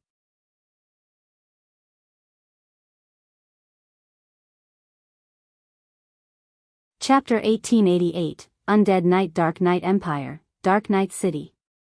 When Shifeng and the 9 experts Aqua Rose had carefully selected left the teleportation hall, they were greeted by a crowded street. Many of the players among the crowd were independent experts. Many of these independent players were at level 55 or above and very WH equipped, with quite a few pieces of level 50 secret silver equipment. As if they were on a pilgrimage, these independent players ventured towards Dark Knight City's business district. At a glance, there were easily more than 5,000 of these players. Why are so many experts here? Shifeng was surprised by the number of experts on the street. While it was true that a large number of experts tended to gather in Empire's capitals, he had never seen so many independent experts in an imperial capital before. Not even the 4 major empires' capitals were this popular. As Shifeng wondered about the reason for this gathering, he heard shouting from a short distance away. Players wishing to class change to a Tier 2 traveling bard, head to Starlink's residence to apply as soon as possible. The guild will only accept applications for another 30 minutes. Upon hearing the announcement, the independent experts began to charge down the street. Starlink is so stingy. Despite controlling the path to the Sea of Trees, it's only recruiting 200 non-guild players. I know, right? How could 200 slots be enough for so many people? I've heard that players had begun to line up outside of Starlink's residence 10 hours ago. There are already more than 100,000 players in line right now. The most infuriating part of it all is that instead of recruiting based on individual strength, Starlink is recruiting based on one's skill with magic arrays. I'm a berserker, I almost never have to deal with magic arrays. Even magical class players rarely learn that stuff. That subclass can't help improve one's combat power, and you have to waste a lot of time researching arrays. However, I've also heard that if you become a traveling bard, you instantly get access to the same treatment as Starlink's core members. If you don't want to compete in Starlink, you can do so over at Unyielding Soul. Shortly after Starlink began its recruitment, Unyielding Soul did the same for the traveling bard class change. However, it only has 100 slots available. Though, like Starlink, you'll receive core member treatment if you complete the class change. I really didn't expect a Tier 2 class change to require knowledge on controlling magic arrays. If I had known about it earlier, I would have studied magic arrays a while ago. The players on the streets chatted as they watched the swarm of players rush towards Starlink and Unyielding Soul's guild residences, discussing the 2 guilds' recruitment standards. They also expressed their regrets about not learning to control magic arrays earlier. Starlink is recruiting players with knowledge on magic arrays? Shifeng frowned a little when he overheard the nearby players' conversations. Does Unyielding Soul have a leak? Aside from himself and Aqua Rose, only Unyielding Soul's members knew about the method of increasing players' success rate during the Traveling Bard's class change quest at this stage of the game. Unless Starlink had discovered it as well, its recruitment conditions wouldn't have been so specific. Magic arrays were usually only useful to lifestyle players. The benefits of manipulating magic arrays would be minuscule at best to combat players. Moreover, that was limited to magical classes. Knowledge regarding magic arrays was basically useless to physical classes. While Shifeng and his group traveled toward the Purple Knight Plaza, the agreed meeting place, players crowded every inch of the plaza. Tens of thousands of players from Unyielding Soul, Starlink, and Crimson Emperor surrounded the area, and every one of these players wore full sets of level 50 secret silver equipment at minimum. Some of these guild players even carried level 50 dark gold weapons. The scene made the lingering independent players envious. Meanwhile, only these 3 guilds members were allowed to enter the Purple Knight Plaza right now. Outsiders could only watch from a distance. As Shifeng and his group approached, Mu Lingsha, who had been waiting for them for quite some time, led them to an area Unyielding Souls members had cordoned off, instantly attracting many players' attention. Who are those people? Didn't they say that the 3 guilds have reserved the entire plaza? Based on their guild emblems, they don't seem to be from Unyielding Soul. I think I've seen that guild emblem before. Right. That's the guild emblem for the guild that has garrisoned in the Ore Empire's secret stone fortress. That's Zero Wing's emblem. But why are Zero Wing's members here? Didn't they say that the 3 main guilds weren't even giving the Sea of Trees slots to players from first-rate guilds? Zero Wing is pretty impressive. It actually gained Unyielding Soul's favor and earned some slots for itself. TCH. So what if Zero Wing got some slots? It's not like they're guaranteed to complete the class change. As Shifeng led his team into the Purple Night Plaza, his 9 guildmates grew nervous. This was the first time they had encountered such a large group of experts. Of the tens of thousands of players in the plaza, all would be rare experts in a kingdom. With so many in one place, they radiated an immense pressure. Experiencing such a phenomenon would likely be rare for first-rate guilds' upper echelons. Moreover, Unyielding Soul and Starlink's members stared each other down in the center of the plaza. A chilling atmosphere lingered between the 2 guilds. As for Crimson Emperor, their players seemed slightly more relaxed, but although the guild was acting like a spectator, it would take action if given the opportunity. Bright Dawn, I had truly never thought that you would betray the guild to join Starlink. Just what benefits did they offer you? Unyielding Heart hissed, rage flashing in his gaze as he glared at the indifferent man beside Lu Xinglua. The indifferent man carried a bone greatsword across his back. When Shifeng saw the indifferent man, he was stunned. This man was none other than Bright Dawn, Unyielding Soul's 3rd vice guild leader. Bright Dawn was also a Tier 2 Undead Knight, given the title Undead Swordsman by the Secret Pavilion. In terms of strength, Bright Dawn was on par with Unyielding Heart. He had been one of Unyielding Soul's 3 main pillars. As far as Shifeng knew, Bright Dawn hadn't betrayed Unyielding Soul in the past, yet he had done so now. This wasn't the history he remembered. In response to Unyielding Heart's question, the indifferent man revealed a calm smile and responded, "You should be fully aware of Unyielding Soul's situation. Rather than fall with the ailing Unyielding Soul, isn't it better to join the rising Starlink? Moreover, the Starline Corporation has offered me far more than Unyielding Soul. Why don't you join me? With your fame and strength, the Starlink Corporation won't offer you any less than it has me. As for breaching your contract, the corporation will handle everything."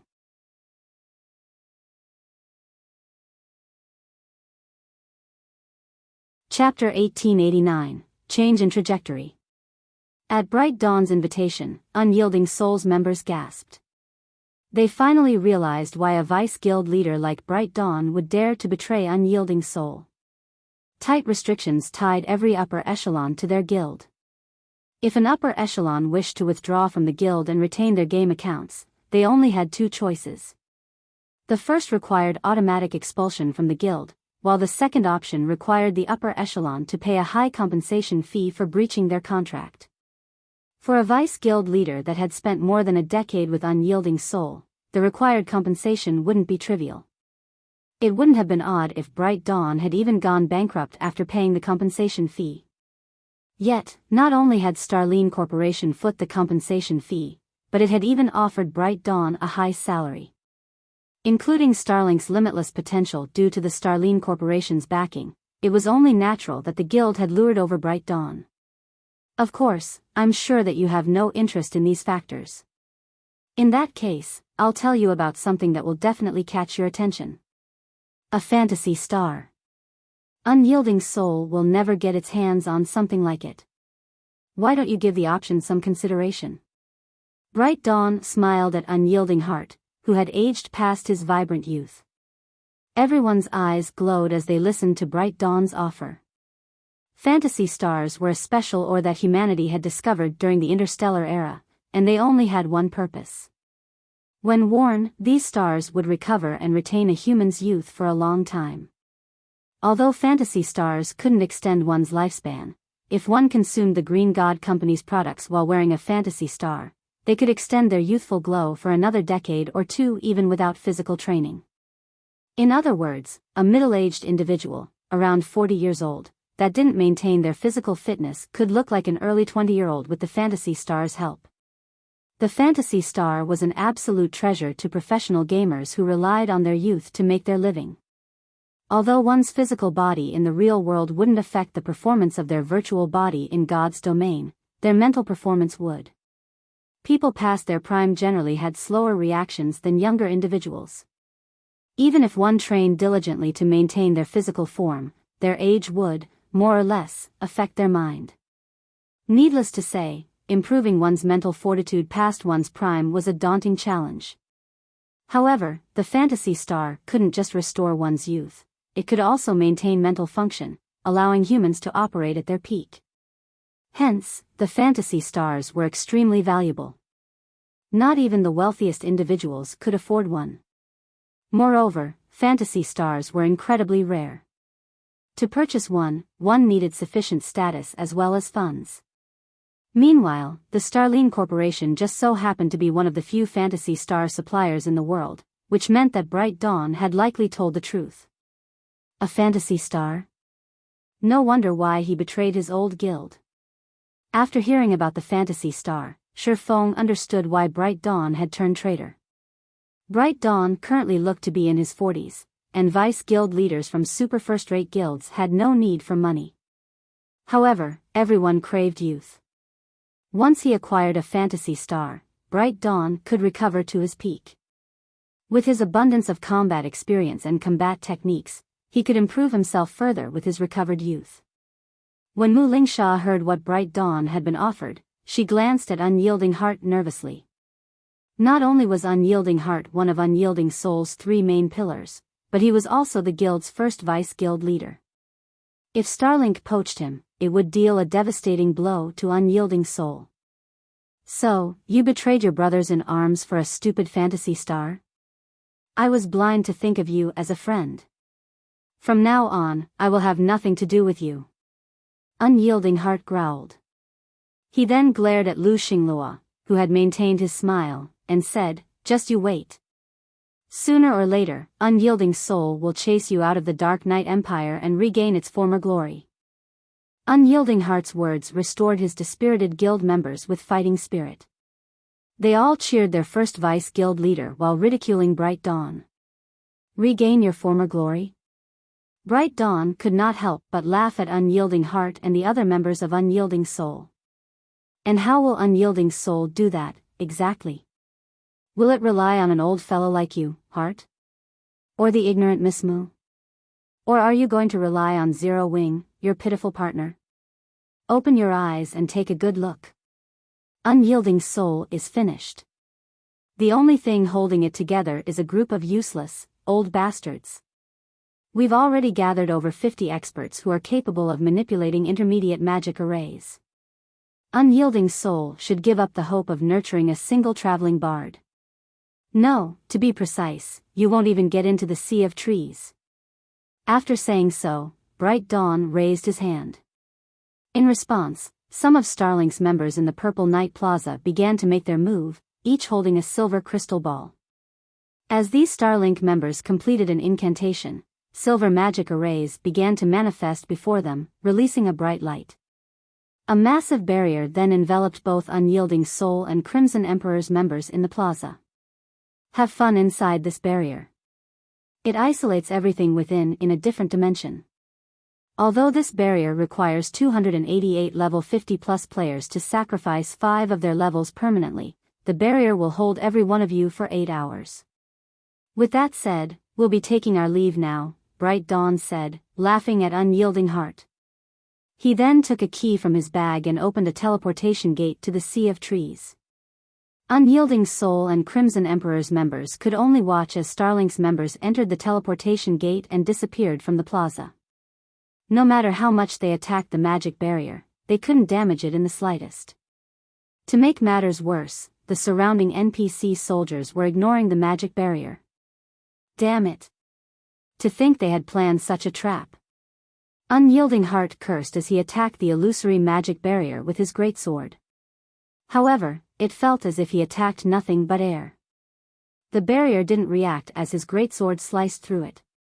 Currently, the magic array in the center of Dark Knight City's Purple Night Plaza was the only path to the Sea of Trees. Unfortunately, since they were now trapped in this magic barrier, they could open a teleportation gate even if they had the keys to enter the Sea of Trees. If they were truly stuck in this barrier for 8 hours, Unyielding Soul would fall behind Starlink. Starlink's players would likely complete at least 1/3 of their class change quests by the time they were freed. How were they supposed to catch up in that case? Meanwhile, Mu Lingsha glared at the barrier before her, clearly livid. Unyielding Soul had gone to great lengths to obtain the first clear of a level 50 large-scale team dungeon in the Dark Knight Empire, allowing the guild to catch a breather. However, if Starlink monopolized all 20 of the initial traveling bard slots, Unyielding Soul would suffer unimaginable consequences. After attacking for more than 2 minutes, Unyielding Soul's members gave up. They had no other choice but to wait until the barrier faded. Shifeng, however, approached the barrier, step by step, his nonchalant expression seeming as if he were admiring the Purple Night Plaza's view. At the same time, he pulled a magic scroll from his bag. Huh? What is he trying to do? Does he plan to test the barrier as well? It's pointless. Both our guild's experts and those from Crimson Emperor have tried everything we can think of. What could one person from Zero Wing possibly do? The plaza's occupants watched Shifeng approach the barrier in confusion, including Unyielding Soul and Mu Lingsha. They had already expended a precious tier formatic scroll to attack the barrier, but they had accomplished nothing. Even if Shifeng did the same, nothing would change. When Shifeng arrived before the barrier, he activated the Summon Guard scroll in his hands. Immediately, a golden-haired beauty in sacred robes appeared beside Shifeng. Destroy this magic array.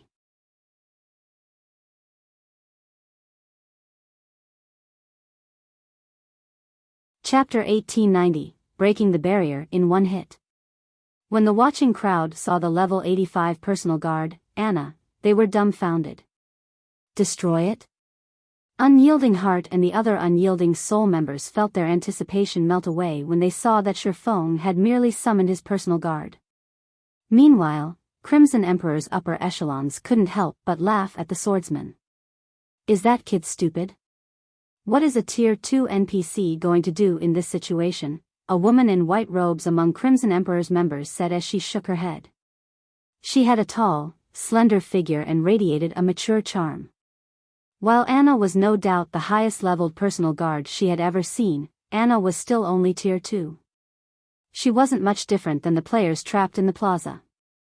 Magic arrays couldn't be destroyed simply by someone with a high level. Otherwise, a level 200, Tier 1 NPC should be just as capable of destroying a town's defensive magic array as a level 80, Tier 4 NPC. Unfortunately, that was not the case. In reality, a level 200, Tier 1 NPC would struggle to damage a defensive magic array, whereas a level 80, Tier 4 NPC would have no trouble doing so.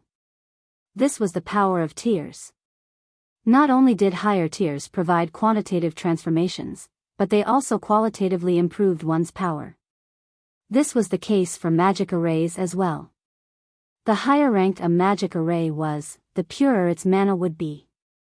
Depending on the purity of the mana powering the magic array, the barrier could be as weak as paper or as tough as iron. Hence, Anna was only superior to Tier 2 players on a quantitative level. There was no difference in the quality of their strength. Since none of the players in the barrier had managed to deal any damage to it, Anna wouldn't be able to either. Vice Guild Leader, Starlink's trap is simply vicious. We have no choice but to sacrifice one of our players. We can have them pass the key to the guild leader to prepare another team, a level 57, Tier 2 Guardian Knight quietly suggested to the white-clad woman. The white-clad woman was none other than Illusory Words, Crimson Emperor's second Vice Guild Leader. Illusory Words had also been recognized as one of the 10 great clerics by the Secret Pavilion. Alright, get it done. Illusory Words nodded. There was a method to escape the magic barrier before its duration ended, although players wouldn't use this method unless absolutely necessary. That method was death. When players died, they'd automatically resurrect in the nearest graveyards half an hour after their death. While doing so would allow players to escape the barrier, it would cost a level. However, the current situation did not allow for such concerns. It was better to have one player die and get the key to their guild leader within 30 minutes than waste 8 hours in the plaza. Their guild leader could organize another team to enter the Sea of Trees while the player waited for resurrection. If they got lucky, they might claim 2 or 3 traveling bard spots. At the very least, it'd be better than nothing at all. As Crimson Emperor's members prepared to enact their plan, Anna finished chanting her incantation and writing the series of divine runes. Immediately, a golden magic array formed above the plaza, and a level 85 Valkyrie with pure white wings descended before the trapped players. The Tier 4 Valkyrie's aura was so intense that it felt stifling to the players in the plaza. A Tier 4 Valkyrie? When Illusory Words saw the white-winged Valkyrie hovering in the air, she could not help but turn to Shifeng's cloaked figure. Could he be Black Flame? A lot happened in God's domain each day, and a new power or rising expert practically emerged with each sunrise. Not even she, one of Crimson Emperor's vice guild leaders, could remember each of these powers and experts, but she had a clear impression of the Tier 4 Valkyrie. After all, the Tier 4 Valkyrie was a considerable threat to any superpower. With a slight flap of her wings, a storm brewed, and the Valkyrie vanished. By the time she reappeared, she hovered before the illusory barrier. The Valkyrie then thrust her sacred thunder spear at the semi-translucent wall. Boom! With a deafening explosion, countless arcs of lightning crashed into the magic barrier. The barrier began to tremble. Despite the assault of so many players earlier, the barrier hadn't reacted in the slightest, yet just one of the Valkyrie's attacks was enough to shake it. What power! Illusory Words watched with slight surprise. The barrier hadn't even reacted when Unyielding Heart had attacked with a Tier 4 magic scroll, but now, the Valkyrie's attack had deformed the barrier.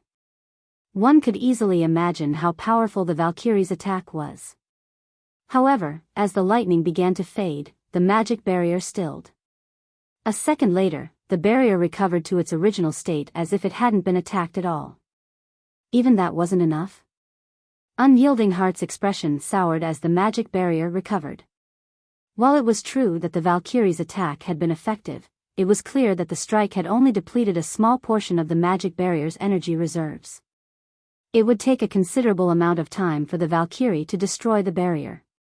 Unfortunately, he was somewhat familiar with Shifeng's Valkyrie. He knew that it could only remain for a short time. Most likely, the Valkyrie would not be able to deplete the magic barrier's energy reserves before her duration ran out. This left them with only the option of escaping by death. Although he knew it would be meaningless. Players that could manipulate intermediate magic arrays would have a 20% higher chance of completing their class change. Even if Unyielding Soul formed another team, locating Tier 1, intermediate magician experts would be impossible. Intermediate magician experts were extremely rare, and he had already gathered everyone his guild had here. Even if the guild organized another team to enter the Sea of Trees, if Unyielding Soul's members were 30 minutes late and had a lower success rate, how could they compete with Starlink? Of course, they could sacrifice the intermediate magician experts with him. It would give them a better chance of competing, but that plan left another issue. Would players resurrect inside the magic barrier after they died? If players resurrected inside the barrier instead of the nearest graveyard after the 30-minute wait had passed, they'd sacrifice a level for nothing. Is there no choice but to risk it? Unyielding Heart gritted his teeth as he considered the option. As Unyielding Heart contemplated, the Valkyrie readied to throw her sacred thunder spear at the magic barrier. However, the surrounding crowd had already given up hope. Since the previous attack had failed, this one shouldn't fare any better. However, Shifeng, who had remained still earlier, suddenly activated Heavenly Dragon's power, his aura's intensity instantly skyrocketing. He then slashed at the barrier with Killing Ray. Lightning Slash. The Valkyrie threw her sacred thunder spear at the same moment. Two streaks of light, one blue and one gold, collided at a single point on the magic barrier as one. Boom! With another explosion, the two streaks of light shot through the barrier. Following which, the crowd heard the sound of cracking glass. Cracks then began to web themselves across the illusory barrier. Pung! A moment later, the blue sky returned above the players' heads. How is this possible? The barrier shattered? What did he do? Both Unyielding Soul's unyielding heart and Crimson Emperor's illusory words gave Shifeng incredulous looks.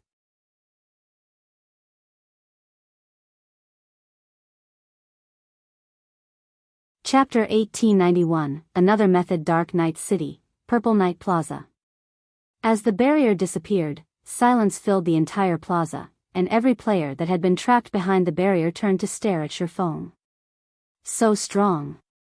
Didn't the barrier just shake a little after the Valkyrie's attack? How did he straight up destroy the barrier?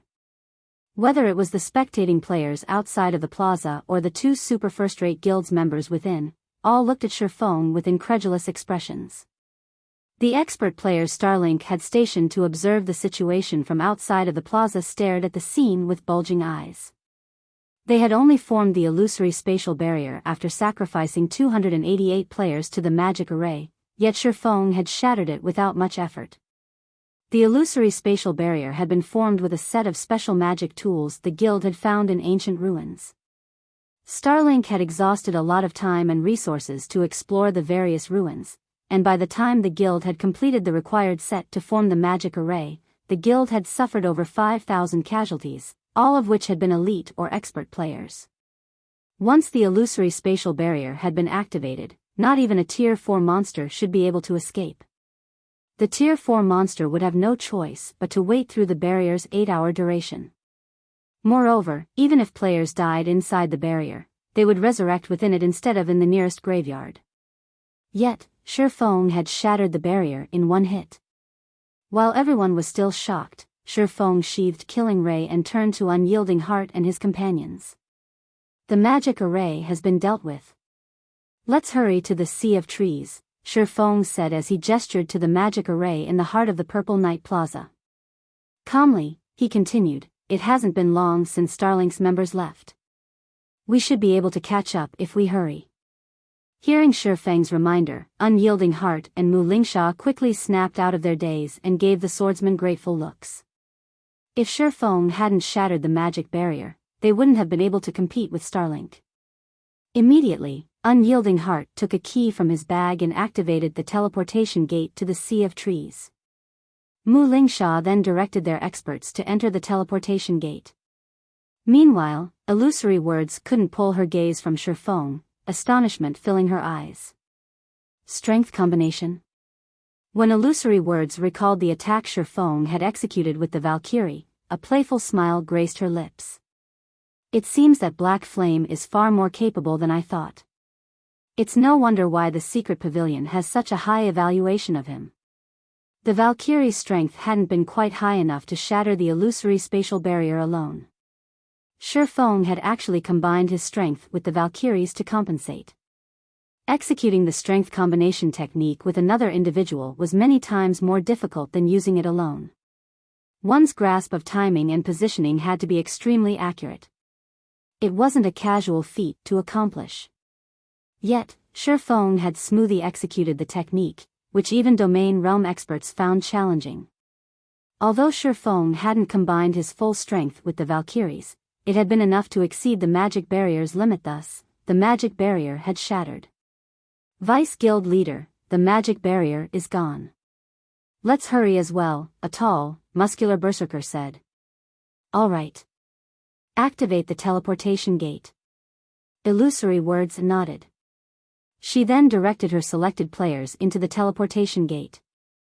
Following which, white light enveloped Unyielding Soul and Crimson Emperor's members, one after another, as the players teleported to the Sea of Trees. While Unyielding Soul and Crimson Emperor's members left for the Sea of Trees, the observing Starlink members hurriedly reported to Lu Xinglua and Bright Dawn. What did you say? Unyielding soul broke through the illusory spatial barrier. When Bright Dawn heard his subordinate's report, his mind instinctively wanted to reject the notion. That's impossible. Not even Tier 4 monsters can break out of the barrier. I know full well what Unyielding Soul is capable of. They definitely don't have the power to destroy the illusory spatial barrier.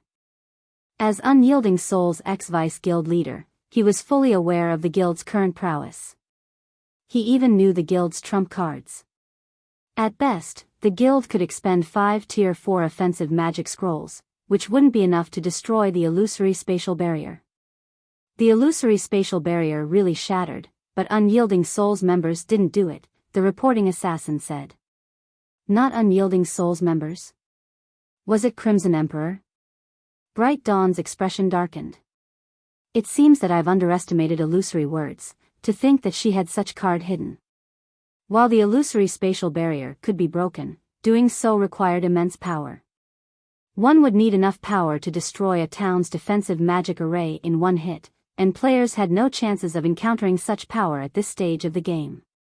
However, God's domain had countless opportunities to offer. With how widespread a superpower's influence was, it wasn't impossible to acquire a tool with enough destructive power. No, it wasn't Crimson Emperor's members either. Based on our information, one of Zero Wing's members destroyed the barrier, the assassin said as he sent an image of Shifeng to Bright Dawn. Zero Wing? Bright Dawn blinked in surprise as he looked at Shifeng's cloaked figure and the sacred sword in the swordsman's hand. When Lu Xinglua heard the report, he was surprised as well. He had never thought that Zero Wing actually had a means to destroy the illusory spatial barrier. It seems that Zero Wing isn't all talk after all. It's no wonder why Unyielding Soul agreed to share some of its profits with the guild, Lu Xinglua said, chuckling. Unfortunately, even if they get into the Sea of Trees, it's too late. Starlink will claim the first 20 slots. Not long ago, they had learned that not only could a limited number of players class change to the Traveling Bard class, but the quest only accepted a limited number of applicants as well. Only 300 slots would be available once every 2 hours. Each application also cost 60 gold. Although the price was high, it wasn't much to Starlink. In the end, they had spent 18,000 gold to purchase all 300 slots, sending 50+ intermediate magician experts to attempt the quest. The guild then gave the remaining 240 or so slots to WH-equipped Tier 1 experts. As Lu Xinglua and his companions, who didn't plan on challenging the class change quest, were about to leave to explore the Sea of Trees city, Unyielding Soul and Crimson Emperor's members finally made their appearance, arriving in the temple that served as the venue for the Traveling Bard class change quest. Damn it. Why does the quest have this restriction, too? Unyielding Hearts gave the female elf clerk a grim expression after receiving her reply. They had just broken through the barrier with great difficulty, yet they had been told that there were no applicant slots remaining. They'd have to wait another 2 hours before they could attempt the quest. Unyielding Heart felt as if the system were playing some cruel joke. Illusory words wore a similarly ugly expression. She hadn't expected the restriction either. Sure enough, there are no more slots available. Shifeng could not help but sigh as he looked toward Lu Xinglua and his group, who stood a short distance away. Well, I didn't plan for them to take the normal class change quest, anyway. Following which, Shifeng switched his title to Demon Hunter and approached the exchange counter beside the registration counter. There was more than one way to obtain the Traveling Bard class. The first was the normal method, but the second required purchasing a trial emblem and taking part in the original class change trial the primordial elf kings had left behind. However, the trial emblem wasn't easy to purchase. One needed to be a noble of the Sea of Trees to gain access. Other players would have to complete a long string of quests to become a noble in this city, but Shifeng, who had the Demon Hunter title, didn't. Players with the Demon Hunter title were considered world nobles, so Shifeng would be viewed as a noble in an NPC city like the Sea of Trees. Lord Demon Hunter, how may I be of service? The NPC elf asked, smiling brightly. Here, we can provide a trial emblem that will allow you to take part in the trial the primordial elf kings had left behind for us. If you pass this trial, you'll become a valiant traveling bard. Emicham. I wish to purchase 9 trial emblems, Shifeng answered.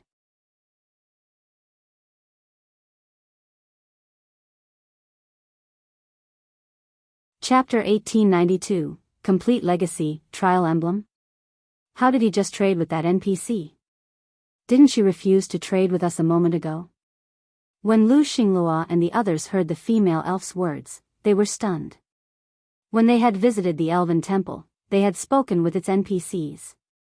After asking around, they had verified that only 300 players could attempt the class change quest every 2 hours. They had tried to speak with the female elf at the exchange counter as well, but she had ignored their questions, stating that she'd only deal with people of noble status or higher, yet she treated Shifeng with such respect. Moreover, she had taken the initiative to introduce Shifeng to the products she offered. There's still such a method? Unyielding Heart and his companions watched Shifeng purchase trial emblems with glowing eyes. They had never expected Shifeng to have such access to the class change quest. So, this is Zero Wing Sword King? Shifeng's display greatly surprised illusory words. The only guilds with a Sea of Trees teleportation key were Starlink, Unyielding Soul, and Crimson Emperor. Hence, one could say that their guilds were the most familiar with the Sea of Trees. However, based on Shifeng's performance thus far, it was obvious that he knew even more about the Sea of Trees than they did. In fact, he even possessed a special status in the Sea of Trees. As the crowd watched, Shifeng spent 450 gold to purchase 9 trial emblems. He then handed the emblems to the 9 Zero Wing members he had brought with him. Purchasing a trial emblem was the same as applying for the class change quest. Only, this method was 10 gold cheaper. Using the trial emblems when attempting the quest also granted 2 difficulty modes to choose from, normal mode and hard mode. Normal mode was no different than the class change quest without the emblem, but if players chose hard mode, they'd be sent to a different trial. However, if players chose to challenge hard mode, they would be sent to a different trial. Furthermore, unlike the normal mode quest, which only 20 players could complete each week, hard mode didn't have such a limit. As long as one had access to the trial emblems and could afford them, they could enable as many players to become traveling bards as they wanted. The hard mode quest had been Shifeng's goal since the very beginning. Players could only acquire the complete traveling bard legacy the primordial elf kings had left behind, becoming true traveling bards, by completing the hard mode class change quest. If players only completed the normal mode quest, they would only acquire a portion of the legacy, becoming a pseudo-tier 2 player. However, the hard mode quest was incredibly difficult to clear, even more challenging than normal tier 2 promotion quests. The hard mode quest was the equivalent of the tier 2 hell mode promotion quest. Unless one's combat and equipment standards had reached a certain level, challenging the class change quest would only lead to failure. If a player failed the quest, they'd have to wait a while before they could challenge it again. Hence, every player Aqua Rose had selected for this class change was an expert capable of reaching the trial tower's 7th floor. In addition, all 9 were intermediate magicians, and among these 9 players, 5 had been well-known tier 4 experts in the past. However, since they had merely been independent players, their access to resources had been limited. Even though they had been members of well-known adventurer teams, they had lacked the resources to reach tier 5. The remaining 4 had been experts in first-rate guilds. Even the weakest among them had reached tier 4 in the past, and the strongest, Happy Wind, had been a tier 5 traveling bard. Naturally, things had changed in this life, and all 9 of these players had joined Zero Wing. With these 9 players' combat standards, their chances of completing the hard mode quest should have been quite low, but Aqua Rose had given each of them a primordial soul before they had come to the Sea of Trees. With the increased physique the primordial soul granted, these 9 should have a much higher chance of completing the hard mode quest. As Shifeng distributed the trial emblems to his players, Unyielding Soul's group approached him. Guild leader Black Flame, can I trouble you to help us purchase some trial emblems as well? I will buy them at a 50% markup. Of course, if that is not enough, I can increase the price, Unyielding Heart offered, feeling slightly embarrassed. Originally, Zero Wing had tried to purchase class change slots from Unyielding Soul, which, in turn, had increased the competition Unyielding Soul faced. Now, however, Unyielding Soul approached Zero Wing for the same, increasing Zero Wing's competition. This put Unyielding Heart in a bind. Long Soul and Hunting Blade, who stood beside Unyielding Heart, felt ashamed as they considered their earlier attitude towards Zero Wing. They had assumed that Zero Wing had taken advantage of their guild, but now, it seemed that Zero Wing would become Unyielding Soul's benefactor. It was only thanks to Zero Wing that their guild had overcome the incident in the Purple Night Plaza. Now, they had to rely on Zero Wing once more to gain access to the class change quest.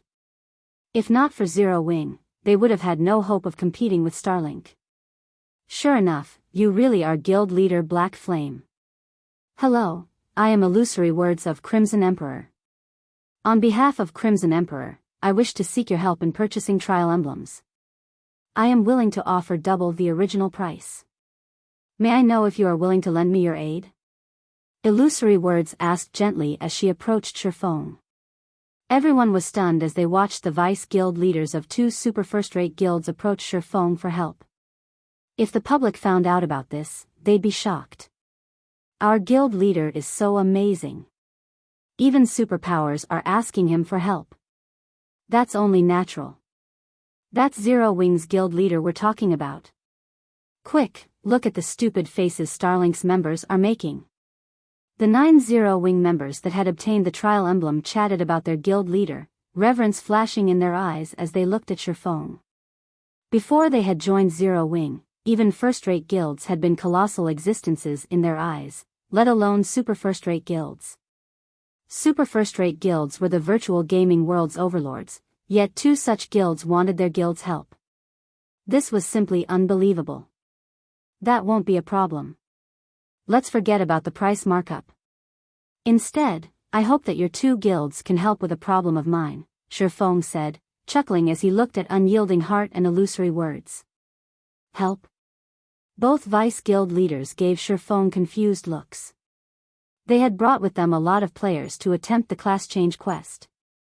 In total, both had a little over 1,000 players. Even with a 50% price markup, Shifeng could earn over 25,000 gold instantly, a huge sum for a first-rate guild. If Shifeng charged a slightly higher price, he would even have enough money to build a town. Yet, Shifeng only wanted their assistance. That's right, I need your two guilds to help me with something. In return, I'll help you buy as many trial emblems as you want, Shifeng nodded. There was no limit on the number of trial emblems one could purchase. It was a privilege for the Sea of Trees nobles, allowing them to skip the queue and granting a small discount when applying for the class change quest. There was nothing special about it. Moreover, even with the trial emblems, neither of these guilds would become a competitor for Zero Wing. After all, the hard mode quest was Zero Wing's target. It didn't have to worry about any competition. May I know what kind of help guild leader Black Flame requires? Illusory Words asked. Although the traveling bard class was valuable, if Shifeng's request threatened her guild's foundations, she had to refuse. Right, you can't consider your decision properly if I don't tell you the details. To put it simply, I'd like to borrow 200 Tier 2 experts from each of your guilds. What are your thoughts on this? Shifeng explained.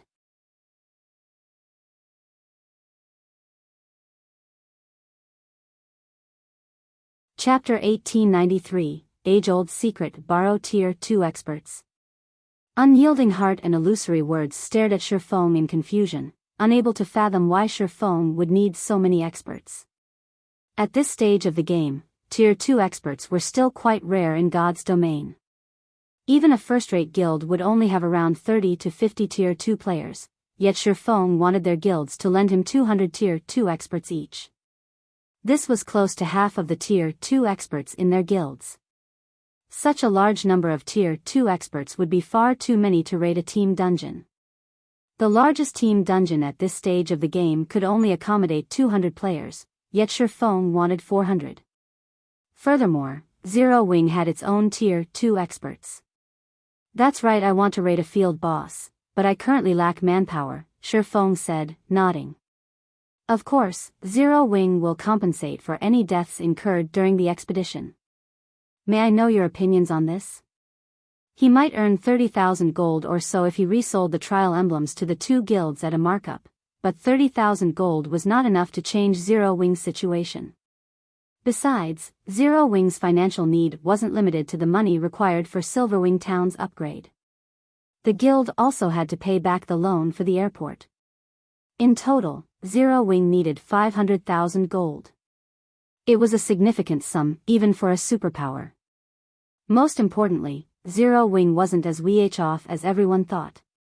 While it was true that Zero Wing's members were improving their equipment and leveling rapidly thanks to the guild's expansion into the Ore Empire's southeastern area, there was a saying, the nail that sticks out gets hammered down.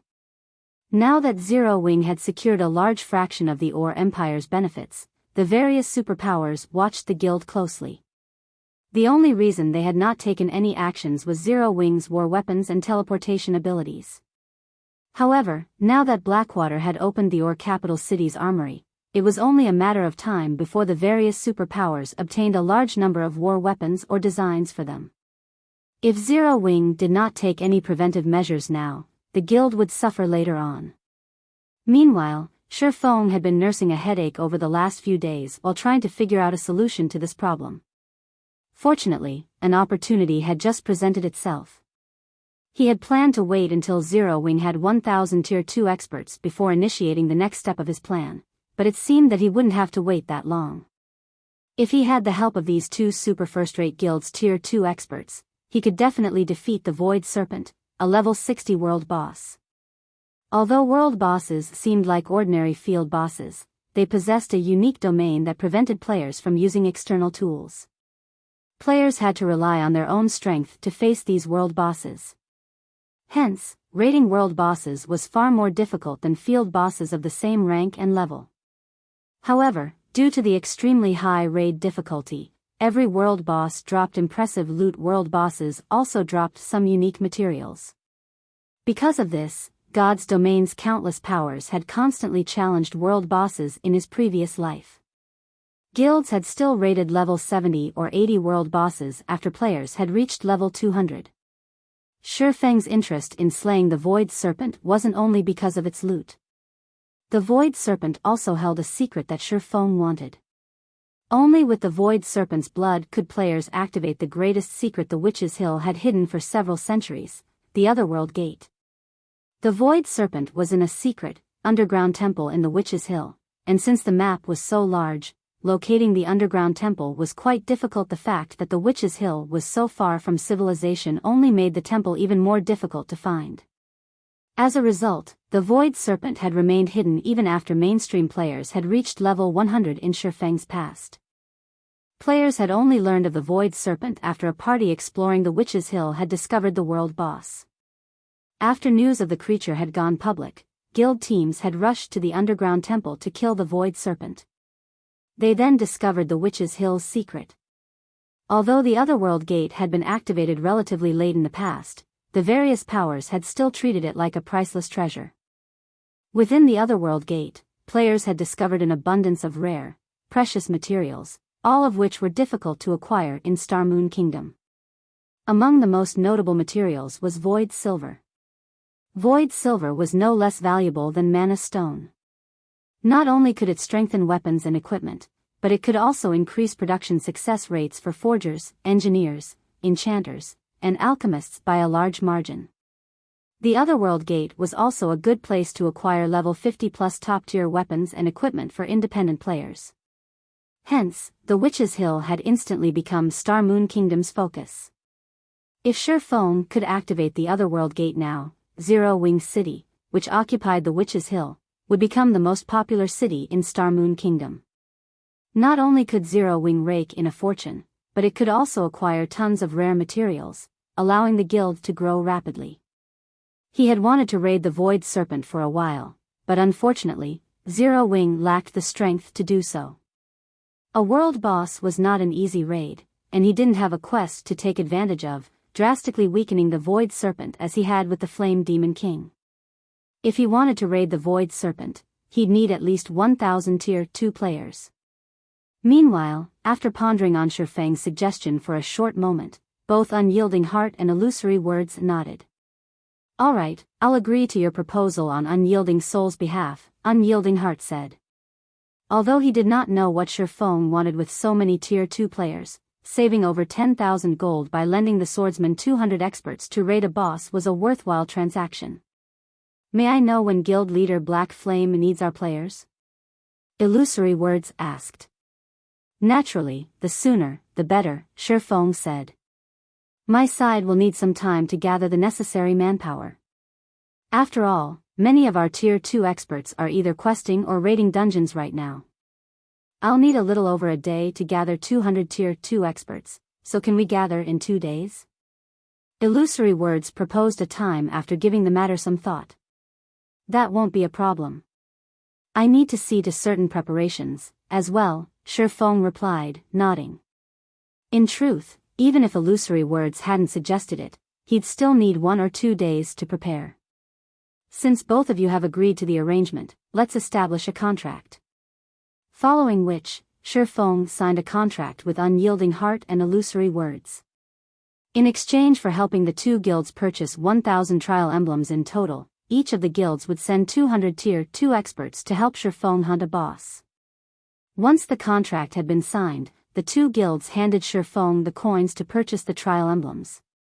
When Unyielding Heart and Illusory Words had the emblems in hand, they turned to distribute them to their respective guild members. These players then activated their trial emblems and teleported to the legacy grounds. While the exchange between Shifeng and the two super first-rate guilds seemed cumbersome, they had completed the entire process in less than 5 minutes. It wasn't enough time to provide Starlink any noticeable advantage. Moreover, to the two super first-rate guilds' surprise, they had the option of choosing the quest's difficulty, and hard mode didn't have a slot limit. However, the two guilds sent the majority of their experts into normal mode to increase their chances of success. They only sent a small number of experts to test the hard mode quest. Suddenly, 1,000 players vanished from the lively hall, stunning Lu Xinglua and the other nearby Starlink members. How is this possible? They ignored the application limit? Lu Xinglua's expression darkened as he watched Unyielding Soul and Crimson Emperor's members disappear. He then turned to Shifeng, killing intent flashing in his eyes. "Black Flame. You dare to ruin my plans once again? Do you really think that I won't strike at Zero Wing just because you managed to partner with Unyielding Soul? 1,000 players. If these players participated in the class change quest, it would severely affect Starlink's performance." However, Shifeng paid no attention to the killing intent Lu Xinglua directed at him. He simply glanced at the man before leaving the temple and heading for the city hall. They were in the Sea of Trees. If Lu Xinglua and his companions wanted to attack him here, they'd suffer the consequences, not him.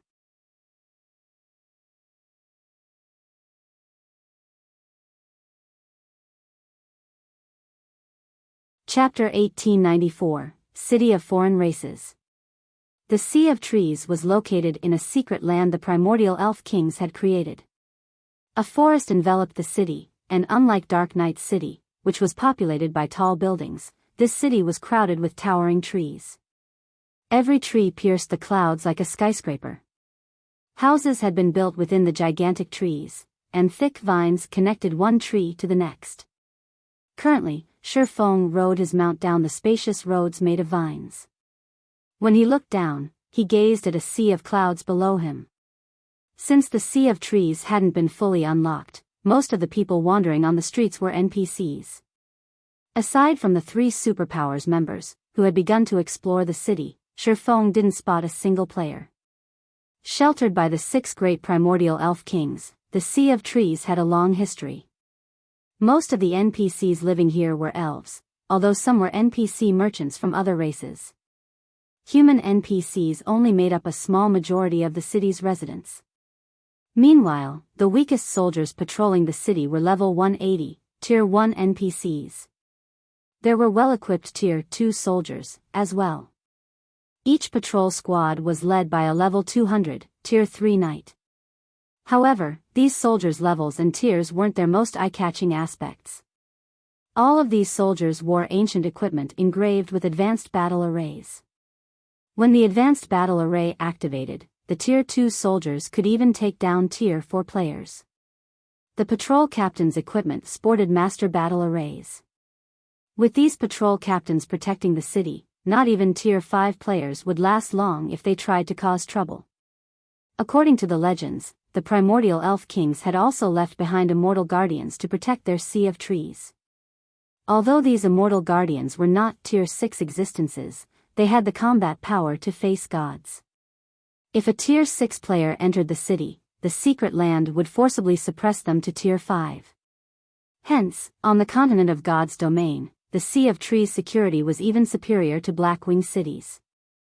During Shifeng's previous life, Tier 5 and Tier 6 players had frequently caused trouble in NPC cities, but none had dared to do so in the Sea of Trees.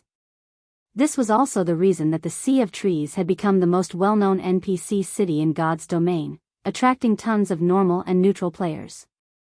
These players didn't have to worry about their safety while inside the city.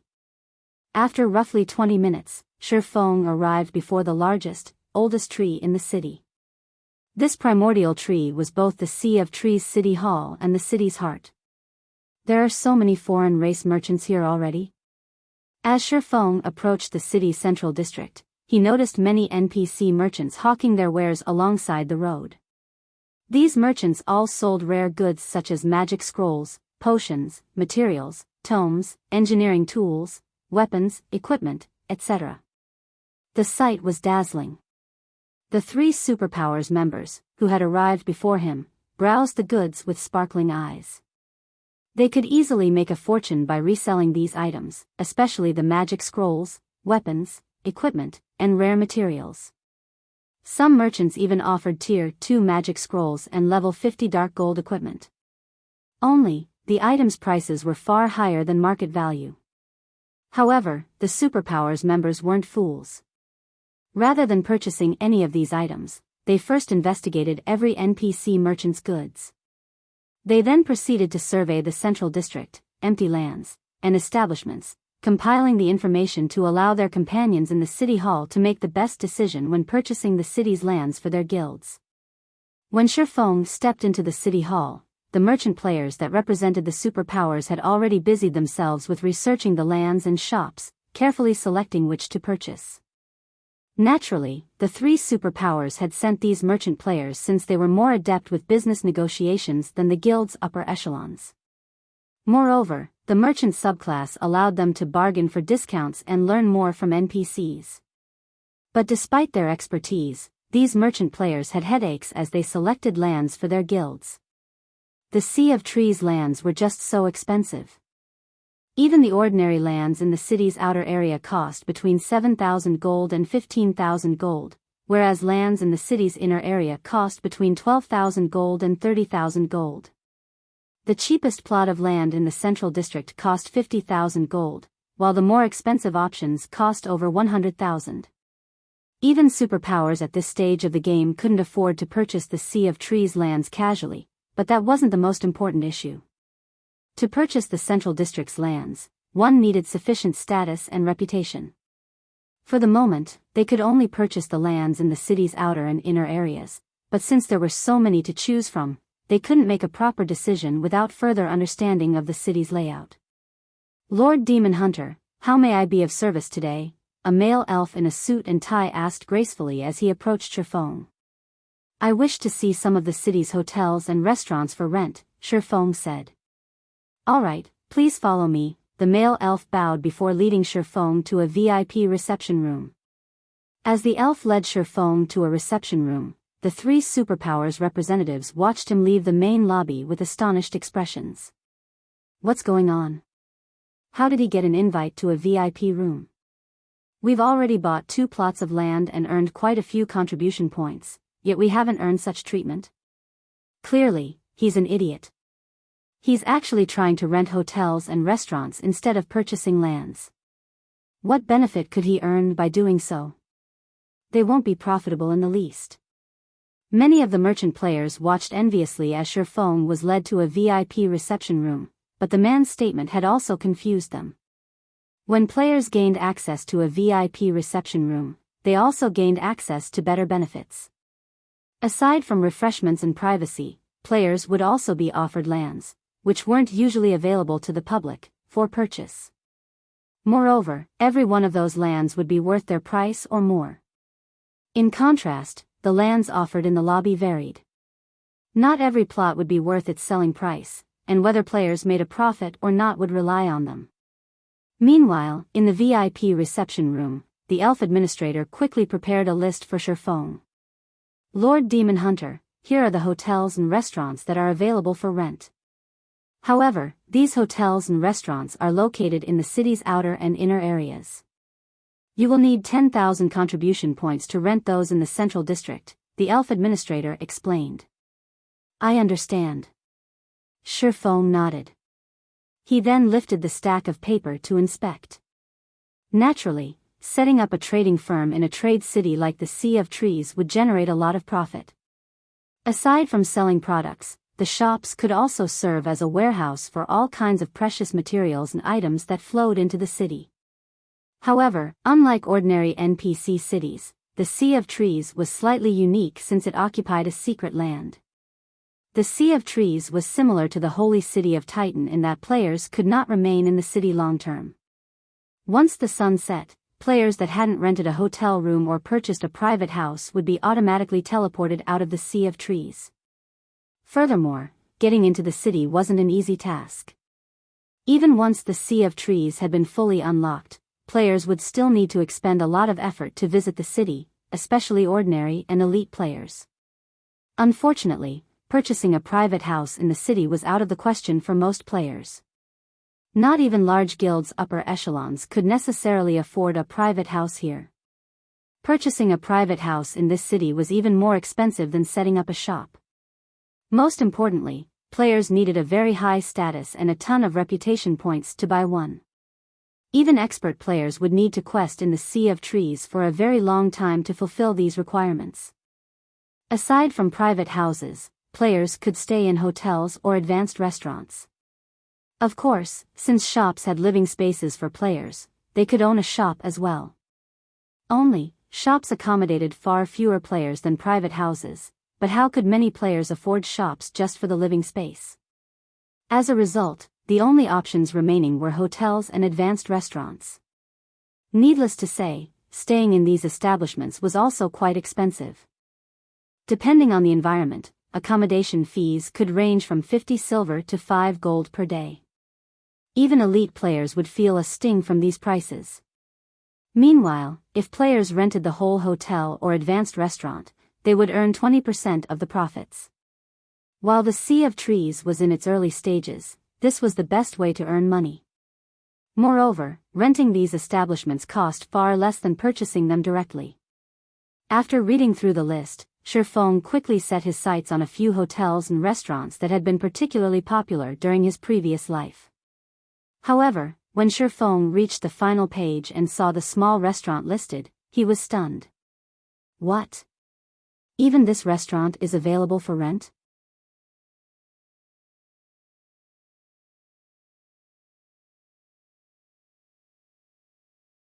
Chapter 1895, Epic Shop. Shifeng's eyes widened as he saw the name, Forest Traveler, surprise and ecstasy overcoming him. In the current Sea of Trees, the Forest Traveler was an unassuming restaurant located in the city's outer area. The restaurant had only 2 floors, the first was the dining hall, and the second was used for accommodations.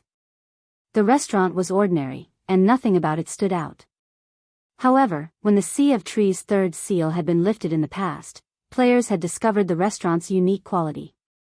Since so many players had crowded the Sea of Trees back then, both hotels and restaurants' guest rooms had been full. Naturally, many players instantly targeted the cheap accommodations that small restaurants like the Forest Traveler offered. Once the third seal had lifted, the Forest Traveler revealed a package that included both room and board, available exclusively for the restaurant's few high-class guest rooms. As the high-class guest rooms could only be rented by purchasing this combo pack, players had no choice but to dine there as well. The forest traveler had become instantly famous after players had tried the provided meal, which granted a special buff called Forest Blessingle. The Forest Blessing buff granted players anywhere from 5 to 20 points in luck for 18 hours. The buff could only be gained once every 2 days. Although luck was somewhat illusory in God's domain, it had a subtle effect on players. For example, luck would affect loot from opening treasure chests and killing monsters. It would also affect one's production success rate. Hence, on the market, ornaments that added even 3 to 5 points of luck cost a fortune. Such ornaments would never become obsolete. In the past, the various large guilds had desperately stockpiled items that added luck. A single extra point in luck could be enough to gain a top-tier item. Since luck items were so precious to both independent players and guilds, such items had rarely appeared on the market. One could easily imagine how attractive a meal that increased luck would be to independent and guild players. Even Shifeng had often visited the forest traveler for a meal in the past, especially before he raided a large-scale team dungeon. The only downside was the buff's long cooldown. Even after the forest traveler had expanded its shopfront, players had to deal with a 7 to 8 hour queue to get a seat. The Forest Traveler had ranked as one of the top 100 epic shops in God's domain in its heyday. The Secret Pavilion managed the ranking system, and a shop's rank depended on demand for and rarity of its services. Since the Forest Traveler had revealed itself to him, why wouldn't Shifeng be surprised and excited? However, when Shifeng saw the restaurant's rental price, his eyebrows twitched. Is this a robbery? Shifeng couldn't help but wonder. Normally, the Sea of Trees hotels and restaurants demanded per week or per month rent, but the Forest Traveler had to be paid by the year. Moreover, renting the restaurant for a single year cost 60,000 gold. Even the larger advanced restaurants only cost 4,000 gold per month, yet the Forest Traveler's rent cost 5,000 gold per month. Moreover, the system demanded a full year up front. It was half of the funds Shifeng had on hand right now. With 60,000 gold, he could rent over a dozen hotels and restaurants. Should I set it aside for now and rent it during my next visit? Shifeng fell into deep thought as he looked at the Forest Traveler's information. Competition would be at its fiercest during the first month after the Sea of Trees had activated. It was also the best time to secure an advantage. As long as players rented one of the Sea of Trees establishments, they could continue to renew their lease. Unless players gave up their right to renew the lease, other players wouldn't have an opportunity to claim the establishment. However, if he rented the Forest Traveler now, he wouldn't have much left to rent other restaurants and hotels, but he had no guarantee that the 3 superpowers wouldn't discover these hotels and restaurants' importance before his next visit. If the superpowers had already realized these establishments' value, he'd have a far more difficult time renting a large number of them later. Fortunately, he didn't have to worry about losing the Forest Traveler since only he knew the restaurant's secret right now. Furthermore, 60,000 gold was a huge sum to a superpower, as well. None of them would be willing to spend so much gold for a modest restaurant like the Forest Traveler. Lord Demon Hunter, I recommend the hotels and restaurants on the last page. Many customers favor those establishments in particular. I cannot guarantee that these establishments will be available during your next visit, the elf administrator said, flashing Shifeng a cunning smile when he noticed the swordsman stare tentatively at the list's final page. Shifeng rolled his eyes at the elf administrator. The administrator's comment made one thing clear: he would either have to give up on the Forest Traveler or give up on renting another dozen or so hotels and restaurants. Both options would rob Shifeng of profits. I'm interested in renting this Forest Traveler, but why must it only be rented by the year? Can it not be rented on a monthly basis? Shifeng asked as he gestured to the Forest Traveler's information on the list. He wanted to see if the system would grant him any other options. The Forest Traveler? The elf administrator repositioned his glasses as he took a look at the list. Smiling, he explained, this restaurant has encountered some operational problems and urgently needs funding. That is why the owner had decided to rent the restaurant. We have suggested that the owner accept a monthly rent, but the owner is adamant about his decision. Due to your status, Lord Demon Hunter, the city is willing to help you negotiate altered conditions with the owner. However, each negotiation will cost a 1,000 gold fee. May I know if you wish to open negotiations? 1,000 gold per negotiation. The corners of Shi Feng's mouth twitched. Shi Feng was no stranger to negotiations. This was the precise reason that the three superpowers had sent their merchant players to purchase the city's lands, not their upper echelons. The higher ranked a merchant player was, the more ability they'd have to reduce an item's price. Some merchant players could even negotiate for price cuts by offering NPCs favorable conditions. However, this was the first time Shi Feng had encountered a 1,000 gold negotiation fee. That's right. As a noble in our city, you have the right to 3 negotiation attempts. Of course, the city cannot guarantee the negotiations' results, the elf administrator explained. Alright, let's open the negotiations, then. Shi Feng sighed as he took 1,000 gold from his bag. After receiving the money, the elf administrator left the room. To put it simply, the purpose of these negotiations was to convince the owner to adjust the rental requirements. Whether or not the player gained the upper hand would depend on their luck. After 5 minutes, the elf administrator returned with new rental conditions for the forest traveler. Now, instead of paying a full year of rent for the forest traveler, Shi Feng could secure the establishment for 10 months of rent at 54,000 gold. While this new condition had reduced the total payment and shortened the required lease duration, the average monthly rent had increased considerably. This wasn't a favorable option.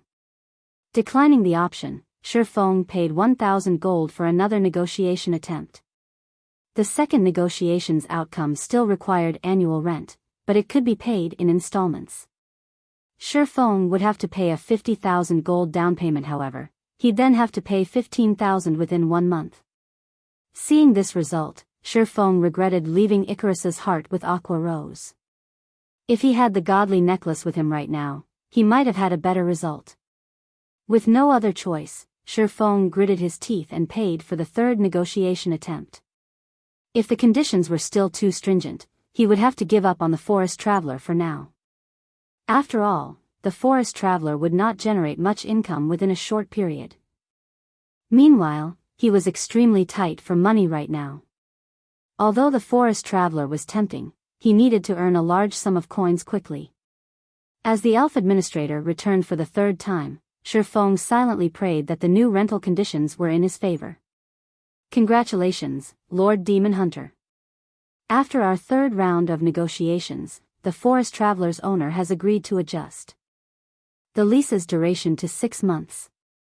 However, you will have to pay 45,000 gold. In exchange, you will receive 40% of the forest traveler's profits instead of 20% during those 6 months.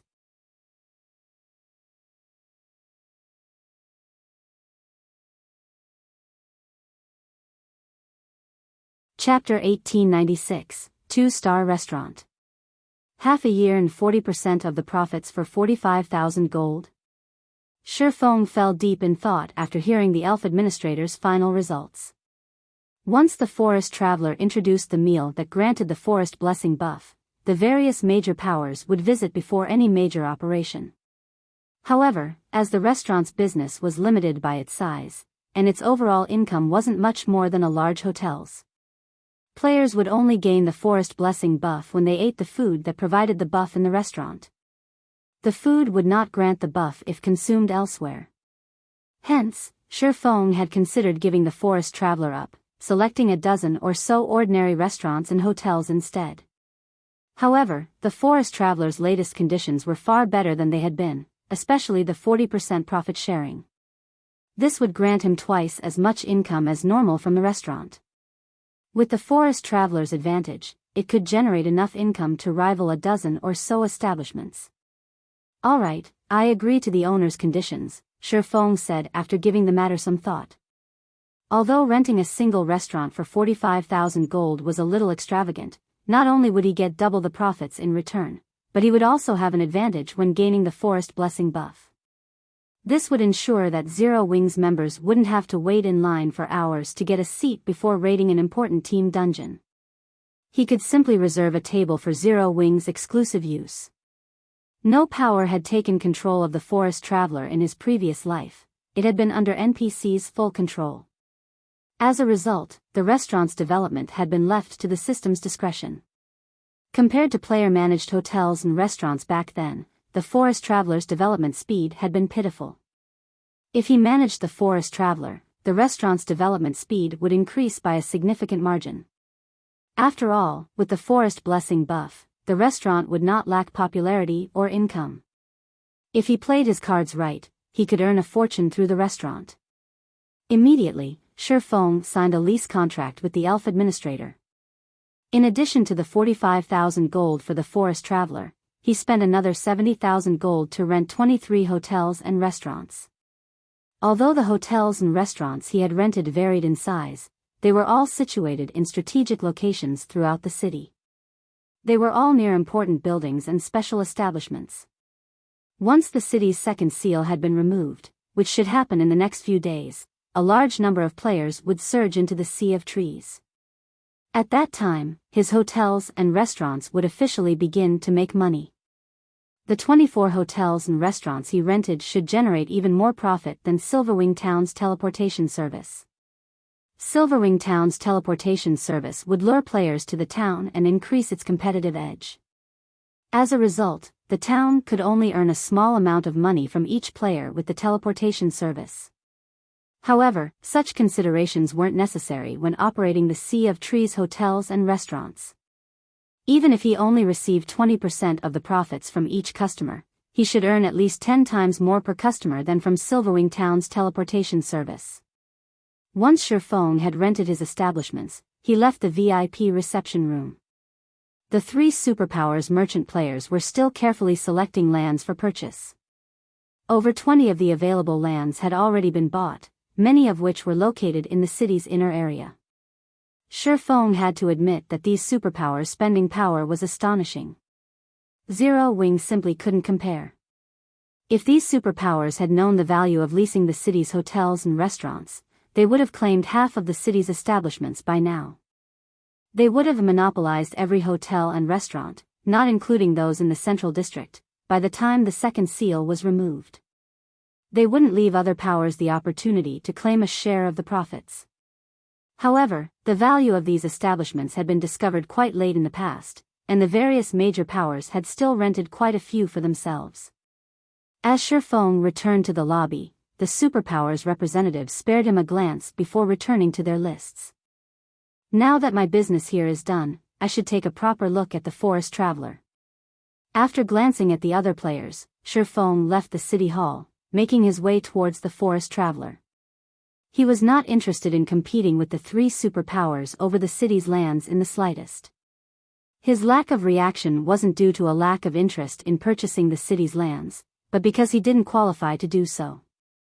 Purchasing a plot of land and setting up a shop here would easily cost more than 10,000 gold. Although these shops would pay for themselves in the long run, he currently needed his money. He could not afford such long-term investments right now. After riding his demonic flame tiger for half an hour, Shifeng arrived before a two-story restaurant near the edge of the city. This area wasn't as lively as the central district as there were only a dozen or so NPCs roaming the street. Meanwhile, the street's few shops only sold groceries, and the highest class building was a three-story smithy. Smoke swirled out of the smithy as the sound of metal on metal echoed down the street. The view here was one of a kind. A sea of clouds enclosed the district, and flying beasts occasionally soared by. Due to the refreshing scenery, many leisure players would settle here long-term. Sure enough, business here is bleak. When Shifeng entered the forest traveler, he noticed that, aside from the restaurant owner and two staff members, there was nobody inside the restaurant. The two waitresses were members of foreign races. One was a female catkin with cat ears and tail, while the other was a female foxkin with a pair of pointed ears atop her head and a bushy tail. The restaurant owner was a long-haired elf, but unlike most elves, the man was burly. He looked like a naturebomb shield warrior or berserker. Based on the scars gracing the elf's arms and neck, it was clear that he had once been an adventurer. "Welcome, Lord Demon Hunter. Thank you for renting our restaurant." I am Joseph, the owner of this establishment, Joseph the elf said respectfully when he noticed Shifeng enter the restaurant. May I know what business you have here? When the two half-beast women saw Shifeng, they nervously lowered their heads. They did not even dare to look Shifeng in the eye. Of course, Shifeng didn't find this strange. Although the Sea of Trees was a trade city that welcomed both humans and members of neutral races, the secret land that contained the Sea of Trees was still within the Dark Knight Empire's borders. Meanwhile, humans weren't generally friendly towards other races. Hence, surviving in the Sea of Trees wasn't easy for them. The half-beast women couldn't afford to provoke nobles, in particular. A single mistake could even result in their enslavement. I wish to see all of the information available on this restaurant. Can I trouble you to prepare it for me? Shifeng asked. Although he had rented the restaurant, he only had partial management rights. This was the case for other NPC-operated establishments, as well. It was impossible for players to acquire full management rights over an NPC establishment. Players could only gain full rights over the establishments and lands sold at the city hall. Alright, please wait a moment, Joseph said. A short moment later, Joseph returned with a thick tome. He then set the book before Shifeng. Amazing. This restaurant has 2 master cooking recipes. It's a pity that the required materials are so rare. The shopfront is also the cheapest variety. It's no wonder why business is so terrible. Shifeng was surprised as he read the restaurant's information. Many players in God's domain had chosen the chef subclass. Not only were chefs capable of creating delicious dishes, but some of those dishes also provided additional effects, such as temporary attribute increases. Master dishes, in particular, provided significant attribute boosts, high enough to rival the effects of master potions.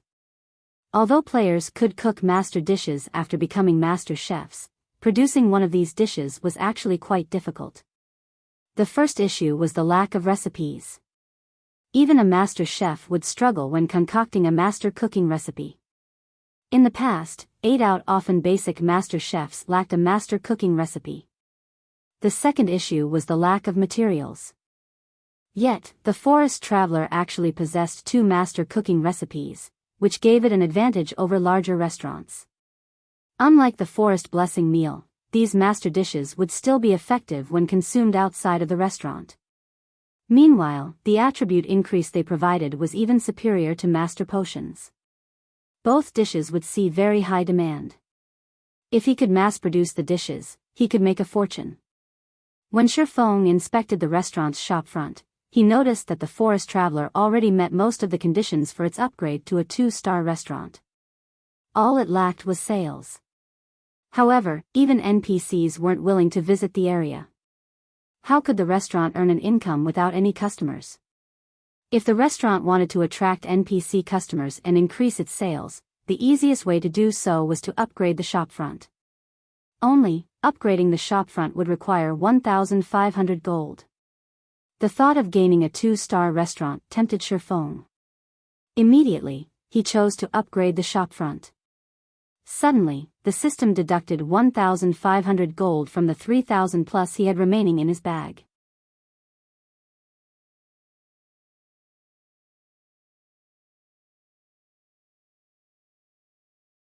Chapter 1897, Master Dishes. As soon as Shifeng chose to upgrade the shopfront, the forest traveler started to change.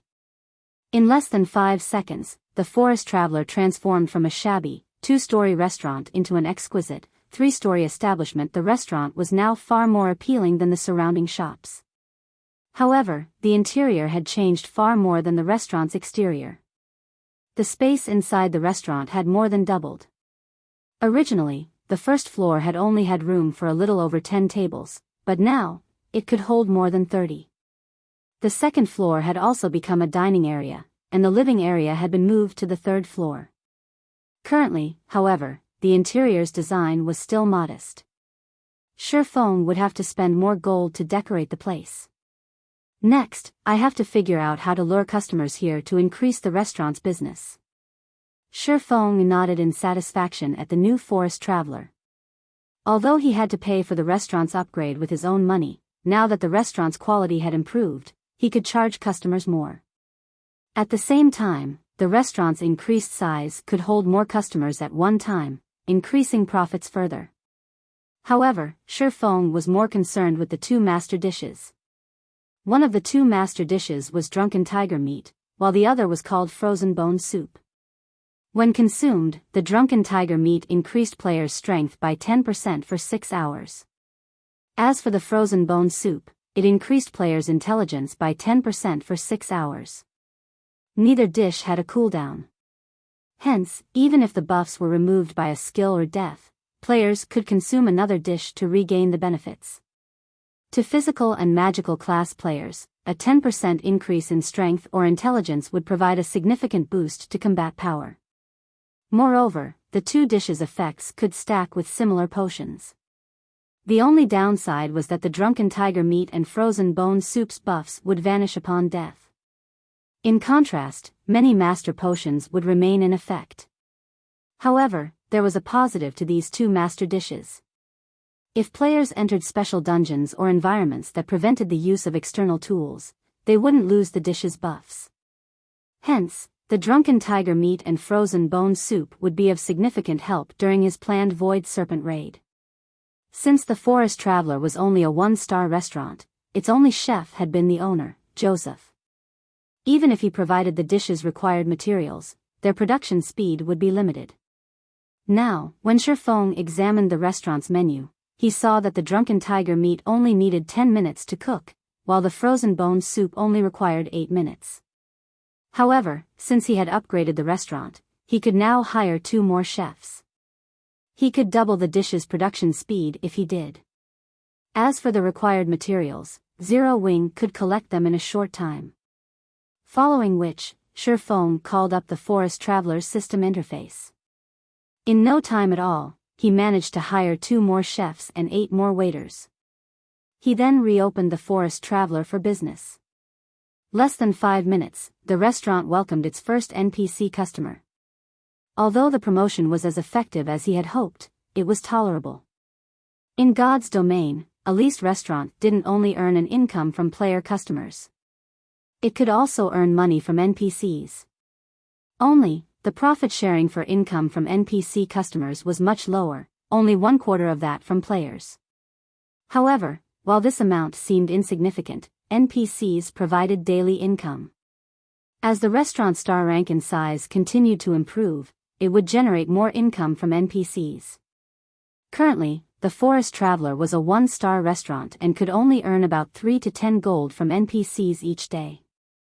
However, once it became a 2-star restaurant, it could earn around 30 to 100 gold per day from NPCs. Most importantly, the restaurant would gain more master cooking recipes. The restaurant's accommodations would become higher quality, as well.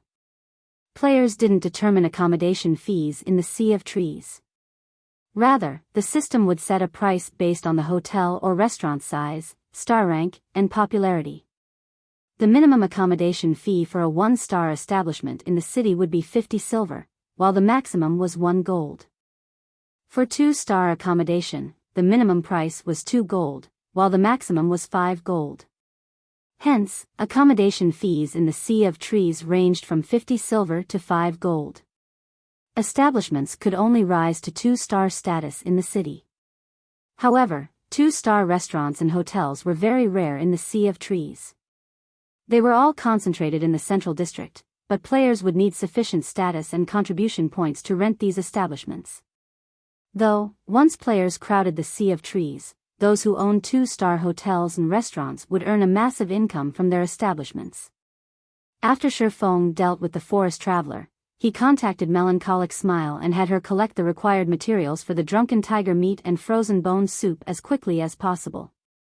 Then, using the Abyss Pendant, Shifeng left an Abyss marker in his office in the Forest Traveler. With this, he could return to the Sea of Trees even without a key. Of course, there was an easier method to return. He could upgrade one of his leased establishments to 2-star status. He'd be able to head to a magic store and purchase a special teleportation scroll. Although the teleportation scroll cost far more than a return scroll, each costing 5 silver coins, 2-star establishment's player staff could bind the teleportation scroll to the building. Players could then use the bound teleportation scroll to teleport back to the establishment. Since the Forest Traveler wasn't yet 2-star rank, it didn't have this function. Hence, Shifeng had to rely on the Abyss Pendant. Once Melancholic Smile had gathered the necessary materials, Shifeng teleported to White River City's guild residence to collect them. After retrieving the materials from the guild warehouse, he used Abyss Teleport to return to the Forest Traveler. He then had Joseph and the 2 new chefs begin their work in the kitchen. While waiting for the chefs to complete the dishes, Shifeng returned to White River City's Candlelight trading firm to produce advanced mana armor kits and Titan City's standardized dark gold weapons. He used this opportunity to upgrade the weapons of Zero Wing's members and earn the forging proficiency required to become an intermediate master forger. Previously, he had acquired several hundred sets of materials necessary for forging the standardized dark gold weapons from the Dragon Phoenix Pavilion and Unyielding Soul. Meanwhile, as Cream Cocoa and Melancholic Smile were both busy with the Hell Tank components, these items' production rate had considerably slowed. Even now, there was a huge pile of materials left unused. In his special forging room, Shifeng forged weapons without rest, steadily and rapidly filling his experience bar. As he crafted dark gold weapons, not only did his forging proficiency increase, but he also gained EXP faster than grinding normal monsters. After 2 days of work, Shifeng had reached 75% of level 69. He was now less than 30% away from the level 70 threshold. He was also less than 20,000 proficiency points away from becoming an intermediate master forger. Shifeng had also forged 300 plus standardized dark gold weapons and 200 plus advanced mana armor kits. Shifeng used 130 dark gold weapons to upgrade the Abyssal Blade to level 55. Although the improvement wasn't earth-shattering this time, its attack power had risen from 2070 to 2350. All basic attributes had also increased by 192 points, rather than the previous 170 points, and the weapon's attack speed had risen by 29 instead of 27. This change increased the attack power of Shifeng's subarm immensely. However, the Abyssal Blade still couldn't compare to Killing Ray, whose level increased or decreased with its users. However, Shifeng was satisfied with this result. After all, the Abyssal Blade was a top-tier epic weapon now. If he evolved it further, it would become as powerful as fragmented legendary weapons. It's about time. He then teleported back to the guild residence in Zero Wing City. When Cola, Alluring Summer, and their companions noticed Shifeng's arrival in the guild hall's lounge, they ran up to greet him. Hee, guild leader, look. I'm level 60 now. Cola said as he gleefully revealed his level, proving to Shifeng that he had worked very hard while grinding monsters. Every 5 levels was a minor turning point in God's domain. Meanwhile, level 60 happened to be one of those turning points that gave players a small boost to their attributes. Guild leader, why did you recall us so suddenly? Alluring Summer asked after rolling her eyes at Cola. Emichim. You too, try on these 2 set equipment, Shifeng said, nodding. He then took out the Sins of Thunderfire set and the Scorching Wind set, which he had acquired from the Flame Demon King, handing them to Alluring Summer and Cola.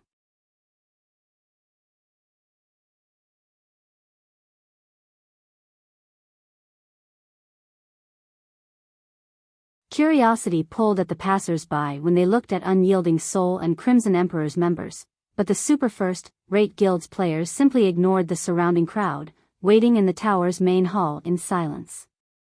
Vice Guild Leader, Zero Wing is quite impressive. It actually developed Zero Wing City to such a prosperous state. I get the feeling that it's even more prosperous than Star Moon City, a slender youth wielding a wooden staff commented, astonished as he observed the players in the tower. Indeed. Zero Wing City's development is surprising. It's no wonder why so many corporations are trying to invest in it. The income of Zero Wing City alone could easily sustain a first-rate guild's daily operation, Illusory Word said, nodding. I wonder which mythic boss Zero Wing plans to raid this time. On their way to the tower, they had noticed that Zero Wing City's player population was in no way inferior to that of Star Moon City. Many of the city's residents were even elite and expert players. Quite a few major trading firms had also set up shop here. However, the most unbelievable part about the city had to be its number of NPC merchants, which sold plenty of rare items. According to our investigation on Star Moon Kingdom, there are only 16 known mythic bosses between level 50 and level 60 inches the kingdom. Since Zero Wing has gathered us in Zero Wing City, I assume that they are targeting the level 56 Emerald Dryad in the Witches' Hills Forest. However, I have heard that the Emerald Dryad is extremely difficult to deal with. There will be several hundred Treants guarding the Dryad, as well, all of which are level 50 lords and above. Among them are more than 30 Great Lords and 4 Grand Lords. Even with the combined strength of our guild's team and unyielding souls, raiding the Emerald Dryad will be quite challenging. If we include 600 Tier 1 and Tier 2 experts from Zero Wing, our chances of success are, the slender youth said, shaking his head. Just dealing with the several hundred Treants would be a major problem, not to mention defeating the mythic boss itself. Zero Wing should have a plan. Otherwise, they wouldn't have given up such a good opportunity to make money, hiring our guild's experts instead, Illusory Words reasoned. God's domain had many tools to offer, and with an appropriate tool, challenging a field mythic boss wasn't that difficult. One of the most common examples of such tools was the variety of magic arrays. While Unyielding Soul and Crimson Emperor's members wondered how Zero Wing planned to take down the Emerald Dryad, a large group of cloaked players appeared in the tower's entrance. These cloaked players were none other than Zero Wing's members. The group consisted of exactly 600 players. Naturally, such a large team's arrival attracted the attention of the players in the tower. How is this possible? The slender youth beside Illusory Words stared at the approaching Zero Wing members with a flabbergasted expression. What's wrong? They're not Zero Wing's members? Illusory Words asked strangely. The slender youth was Dawnmaster, one of Crimson Emperor's top 10 elementalists. He also possessed an identification skill called Demon Eye, which allowed him to ignore Black Cloak's concealment. No. They are all from Zero Wing, but, those people. They are all Tier 2, Dawnmaster explained in a trembling voice.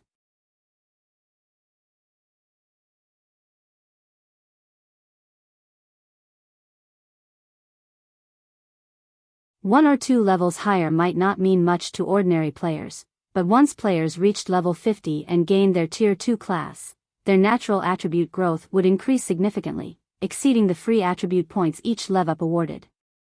A gap of 2 levels could mean a difference of 30 points in one's main attribute. Taking into account the free attribute points, the gap would become even larger. If the level gap increased to 5 levels, the difference in attributes would be so massive that it would be akin to equipping an additional piece of top-tier equipment. This was the frightening aspect of level differences. This was also why many independent players had opted to complete their Tier 2 promotion quests as soon as possible, leveling up more quickly. Zero Wing has already developed to such an extent? When Illusory Words thought about Zero Wing openly declaring war against Blackwater in the Ore Empire, she realized the source of Zero Wing's confidence. It was no wonder why Zero Wing dared to provoke Blackwater with so many Tier 2 experts. When he saw Zero Wing's members, Unyielding Heart was similarly surprised. Unyielding Soul also had players with high-ranked identification skills, after all, but compared to Illusory Words, Unyielding Heart was stupefied by the discovery. Unyielding Heart had raided the Eclipse Throne alongside Zero Wing's members, so he had known how many Tier 2 players the guild had. While it was possible that Zero Wing had hidden some of its Tier 2 players, it shouldn't have been able to hide so many. Despite the short time that had passed since the Eclipse Throne raid, Zero Wing now had at least 600 Tier 2 players. The guild's development speed was disturbing. Since everyone's here, let's set out, Shifeng said once he stood before Unyielding Heart and Illusory Words. If we linger, I'm afraid that we'll attract even more attention. The two vice guild leaders exchanged a glance before nodding to Shifeng's statement. They had already attracted a lot of attention. If they stayed, they would likely attract the various major powers' notice. Raiding a field boss was a dangerous task, especially if it was a mythic boss.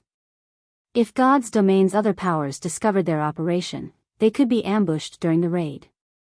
Immediately, the two merged their respective 200-man teams with Shifeng's.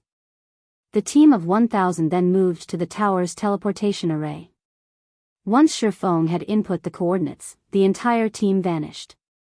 Although some curious players had tried to follow the team, Shifeng had instructed the NPC soldier to erase the team's destination coordinates before he had left, replacing it with a random location. Players' figures began to appear, one after another, before a large waterfall within a dense forest. The lake at the base of the waterfall radiated a chilly air, making the new arrivals shiver. These new arrivals were none other than Shifeng and his companions. "Isn't this the Frost Jade Waterfall?" Illusory Words, who had memorized the various landmarks in the Witch's Hill, muttered. Turning toward Shifeng, she asked, "Aren't we raiding the Emerald Dryad in the Million Woodland?" The Frost Jade Waterfall was nowhere near the Million Woodland. In fact, the two locations were on opposite ends of the map. Although a dense forest surrounded the Frost Jade Waterfall, this area didn't have any monsters or resources. No player would grind in such a deserted location. Needless to say, this area didn't have any field bosses. Unyielding Heart nodded in agreement. Based on Unyielding Soul's research, the Emerald Dryad should be the only mythic boss in the Witch's Hill. Moreover, the forest the Emerald Dryad resided in was rich with herbs. If Zero Wing killed the Emerald Dryad, it would significantly lower the danger players faced while exploring the Million Forest, making it easier to harvest rare herbs. Logically, Zero Wing should target the Emerald Dryad. "No, I'm aiming for a different boss," Shifeng said, shaking his head. "The boss is inside this lake. If anyone's ice resistance is lower than 20 points, see me for an ice resistance potion." The lake bed was entirely composed of frost jade, and the cold air the jade emitted was extremely powerful. Players would freeze to death in less than 30 seconds without any ice resistance, only surviving long-term if they had 20 points or more. Fortunately, fulfilling that requirement wasn't any trouble to the Tier 2 players present. As experts, they all had some equipment or ornament that granted magic resistance, which would also serve as a sort of universal resistance. Even without such items, they still had passive skills that granted some magic resistance. Furthermore, their respective guilds would have prepared some ice and fire resistance equipment to cater to unexpected situations. Hence, only a small number of players on the team failed to meet the requirement. After Shifeng distributed ice resistance potions to the 100+ players who didn't meet the requirement, he instructed the team to jump into the water without offering an explanation. A small cave hid under the Frost Jade Waterfall, large enough for 5 people to swim through at the same time. This cave was the entrance to the Void Serpent's underground temple. After swimming through the cave for around 3 minutes, the first group discovered an exit.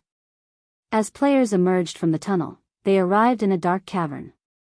Ancient murals covered the cavern walls, depicting the history of the Witch's Hill.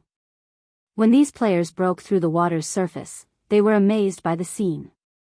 They had never expected to find such a place hidden beneath the Frost Jade Waterfall. Unfortunately, the players who lacked understanding of divine runes failed to comprehend the murals on the walls. The players who were familiar with divine runes, however, quickly realized that the murals depicted the Otherworld Gate and the method of activating it. Once the team had finished admiring the murals, they proceeded into another long, dark tunnel. When they left the tunnel, the team arrived in another cavern. This time, the team found a temple within, and unlike the previous cavern, this one was as large as a town and brightly illuminated. Lifting their heads, the team discovered a gigantic, glowing crystal embedded in the cavern's ceiling. This crystal lit the cavern until it was as bright as day. While everyone admired the glowing crystal, they discovered something that caused their stomachs to churn and a frown to pull at their lips. Coiled around the crystal was a snake that was over 100 meters long. The serpent's body was made entirely of translucent crystal. At the moment, the serpent's eyes were shut, and if not for the occasional twitch, the the players would have treated it as a part of the shining crystal.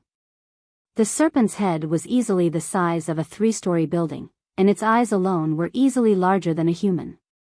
As they gazed up at the monster, an instinctive fear gripped their hearts. After a closer look at the serpent statistics, many of the players felt their knees go weak. Void Serpent, Wakenet, Realm Lord, Void Creature, Mythic. Level 60. HP 560,000/560,000,000. A world boss?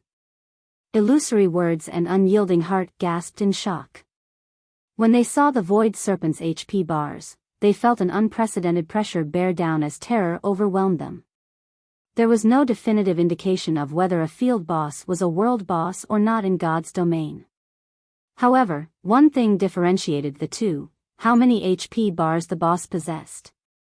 Normal Grand Lord ranked field bosses had around 3 to 5 HP bars, while Mythic ranked field bosses had 5 to 7 HP bars. Meanwhile, based on the various large guilds' understanding of world bosses, such a monster should have 8 or more HP bars. While more HP bars didn't necessarily increase a boss's total HP, depleting each bar would alter the boss's combat method, increasing the raid's difficulty. The Void Serpent before them had a total of 9 HP bars.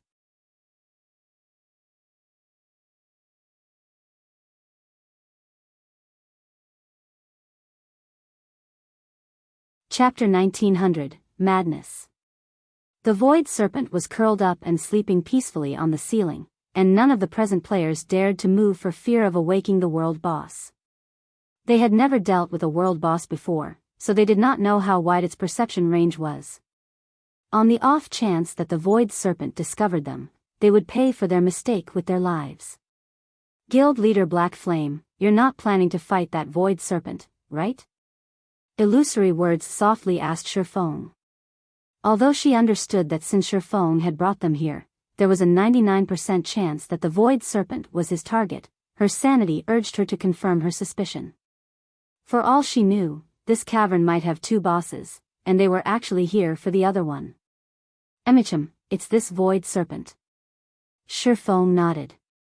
Illusory Words was silent for a long moment. She decided that Shurfong must be insane. That was a world boss they were talking about. Ordinary mythic monsters were no match for the Void Serpent, and magical tools were utterly useless against world bosses. In other words, they had no special means of weakening the Void Serpent. They would have to fight it at its peak. Even with their berserk skills, peak MTs wouldn't last more than a few hits. The Void Serpent would likely kill the other classes instantly. Moreover, the Void Serpent was a realm lord. Its skills, spells, and physique were far superior to mythic monsters of the same level. Defeating this monster would be even more difficult than facing the Emerald Dryad and its several hundred guards. Although their team of 1,000 Tier 2 players met the requirements to raid a level 60 world boss, they barely managed it. If they wanted to raid the world boss effectively, all 1,000 members would have to be level 60 and wear level 50 fine gold equipment or better. Taking a deep breath, Illusory Words looked at Shurfong and said seriously, Guild Leader Black Flame, let me say this. The dangers of raiding a world boss are too great. Crimson Emperor will only help you once. If it looks like we'll team wipe, Crimson Emperor's members will retreat. If she allowed 200 of her guild's Tier 2 experts to lose a level, her guild would suffer a massive blow. She would not follow Zero Wing in its descent into madness. Unyielding Heart, however, said nothing. He simply watched the Void Serpent before turning to Zero Wing's members. Vice Guild Leader, aren't you going to inform Zero Wing of your limits? Long Soul whispered. That's a world boss we're talking about. Our guild can't afford to lose so many Tier 2 players. Lately, the intensity of the struggle between Unyielding Soul and Starlink had grown.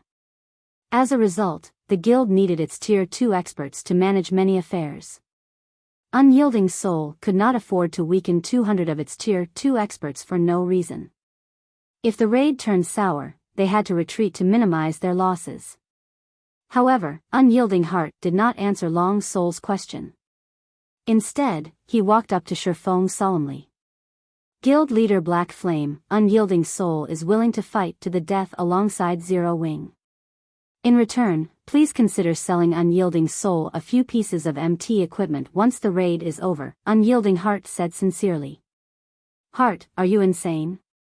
Unyielding Heart's proposal shocked Long Soul.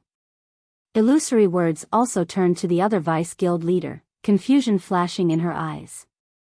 The various superpowers still relied on special tools for a small chance of defeating ordinary mythic bosses, yet not only were they about to raid a mythic world boss, but they also had to do so without any tools. Unyielding Heart was one of Unyielding Soul's supporting pillars of strength. He had invested a lot of time and effort into developing his guild. She couldn't understand why Unyielding Heart would take such a massive risk, especially with Unyielding Soul's current state in the Dark Knight Empire. Does Zero Wing really have a chance of defeating the Void Serpent?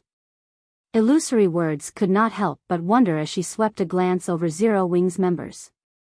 She couldn't see what ability Zero Wing had to face the Void Serpent. Meanwhile, Unyielding Heart ignored Long Soul's attempts to dissuade him.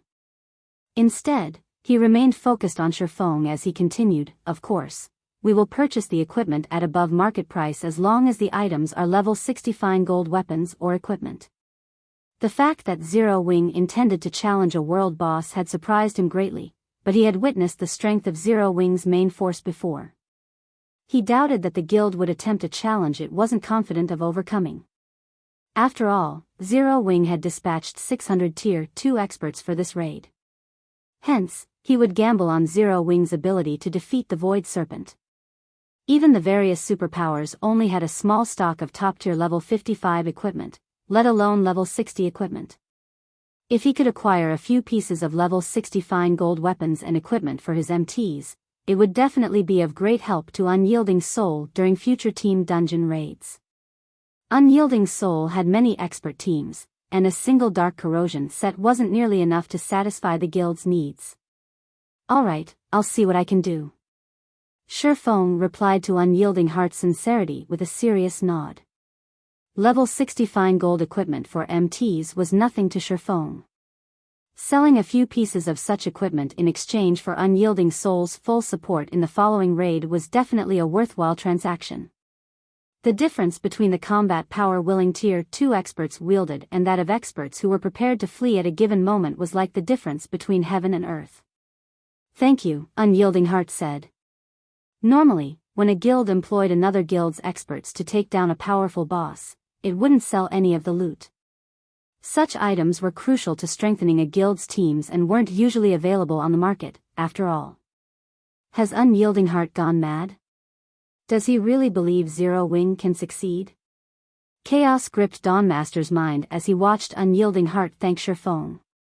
After witnessing the exchange between Unyielding Heart and Shifeng as they discussed the Void Serpent's loot, he wondered if the monster coiled on the ceiling was truly a world boss.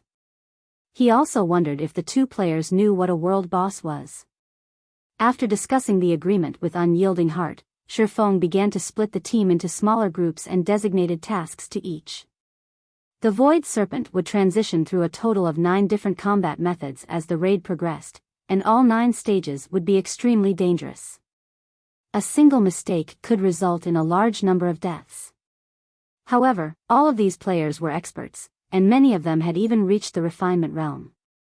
As long as they were instructed properly, they could avoid any major mistakes. Then, they'd see if the boss would die before the team was annihilated. Since there are no problems, all MTs and magical class players come here to collect a dish. I'll call up the physical class players after to collect their share, Shifeng announced after organizing the team. Following which, under Shifeng's instructions, everyone received the dishes Shifeng handed out. What a powerful master dish. Illusory Words was stunned when she accepted a bowl of frozen bone soup. She hadn't expected Zero Wing to be capable of securing such a top-tier dish. She was no stranger to chef's products. She knew that some dishes could enhance players' combat power. Unfortunately, most of the buff's food and beverages provided were minor, but this master dish increased her intelligence by 10%. The frozen bone soup could already rival a master potion. Moreover, the dish's effect would even be effective against a world boss. This buff reduced the raid difficulty by a considerable margin. Cola, start the raid. Everyone else, follow the plan. Shifeng commanded once his teammates were ready. Hearing Shifeng's command, Cola, who had long since grown restless, grinned fiercely as he charged forward to attract the Void Serpent's attention.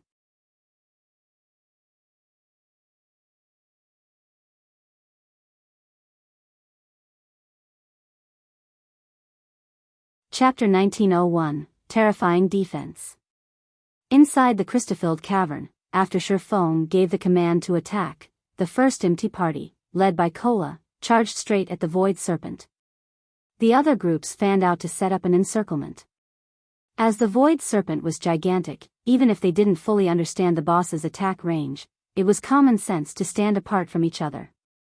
If they stood too close to each other, they would present the world boss with a target-rich environment, which would easily result in a team wipe. When Cola's party got within 500 yards of the Void Serpent suddenly opened its amber eyes. An unprecedented killing intent immediately washed over everyone, causing their hearts to skip a beat. At this moment, it felt as if countless threads bound their bodies, impeding their movements. Dirty and pitiful mortals, you dare step into my territory? I'll have you join the dust that fills this space.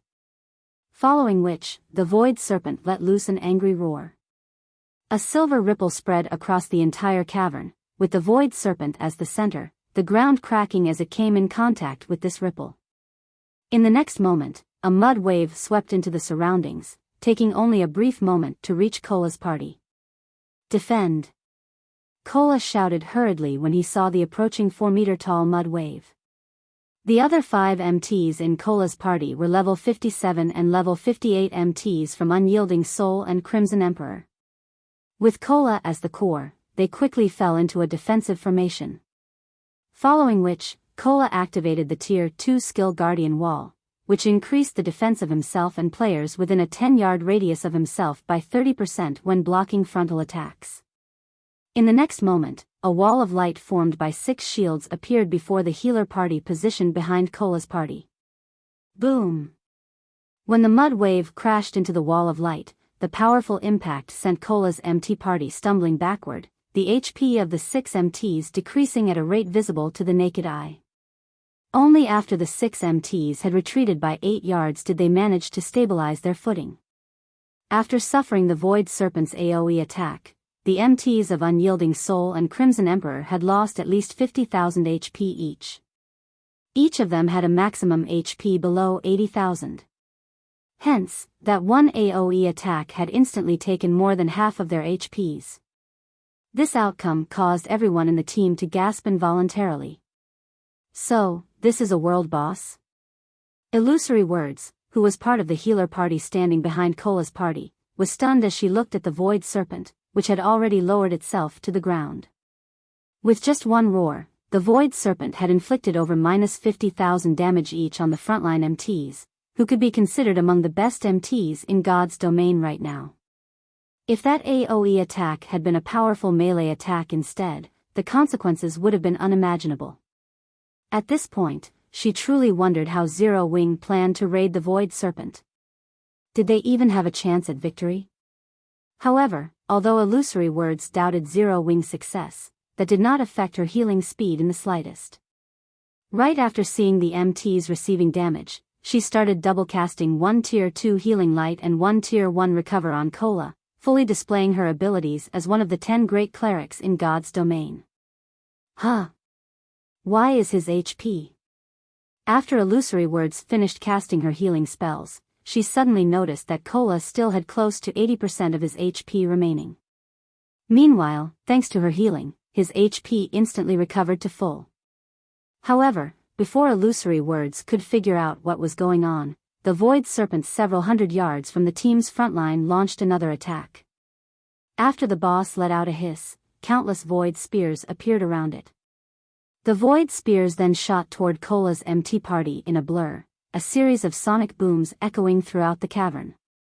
Everyone, stand behind me.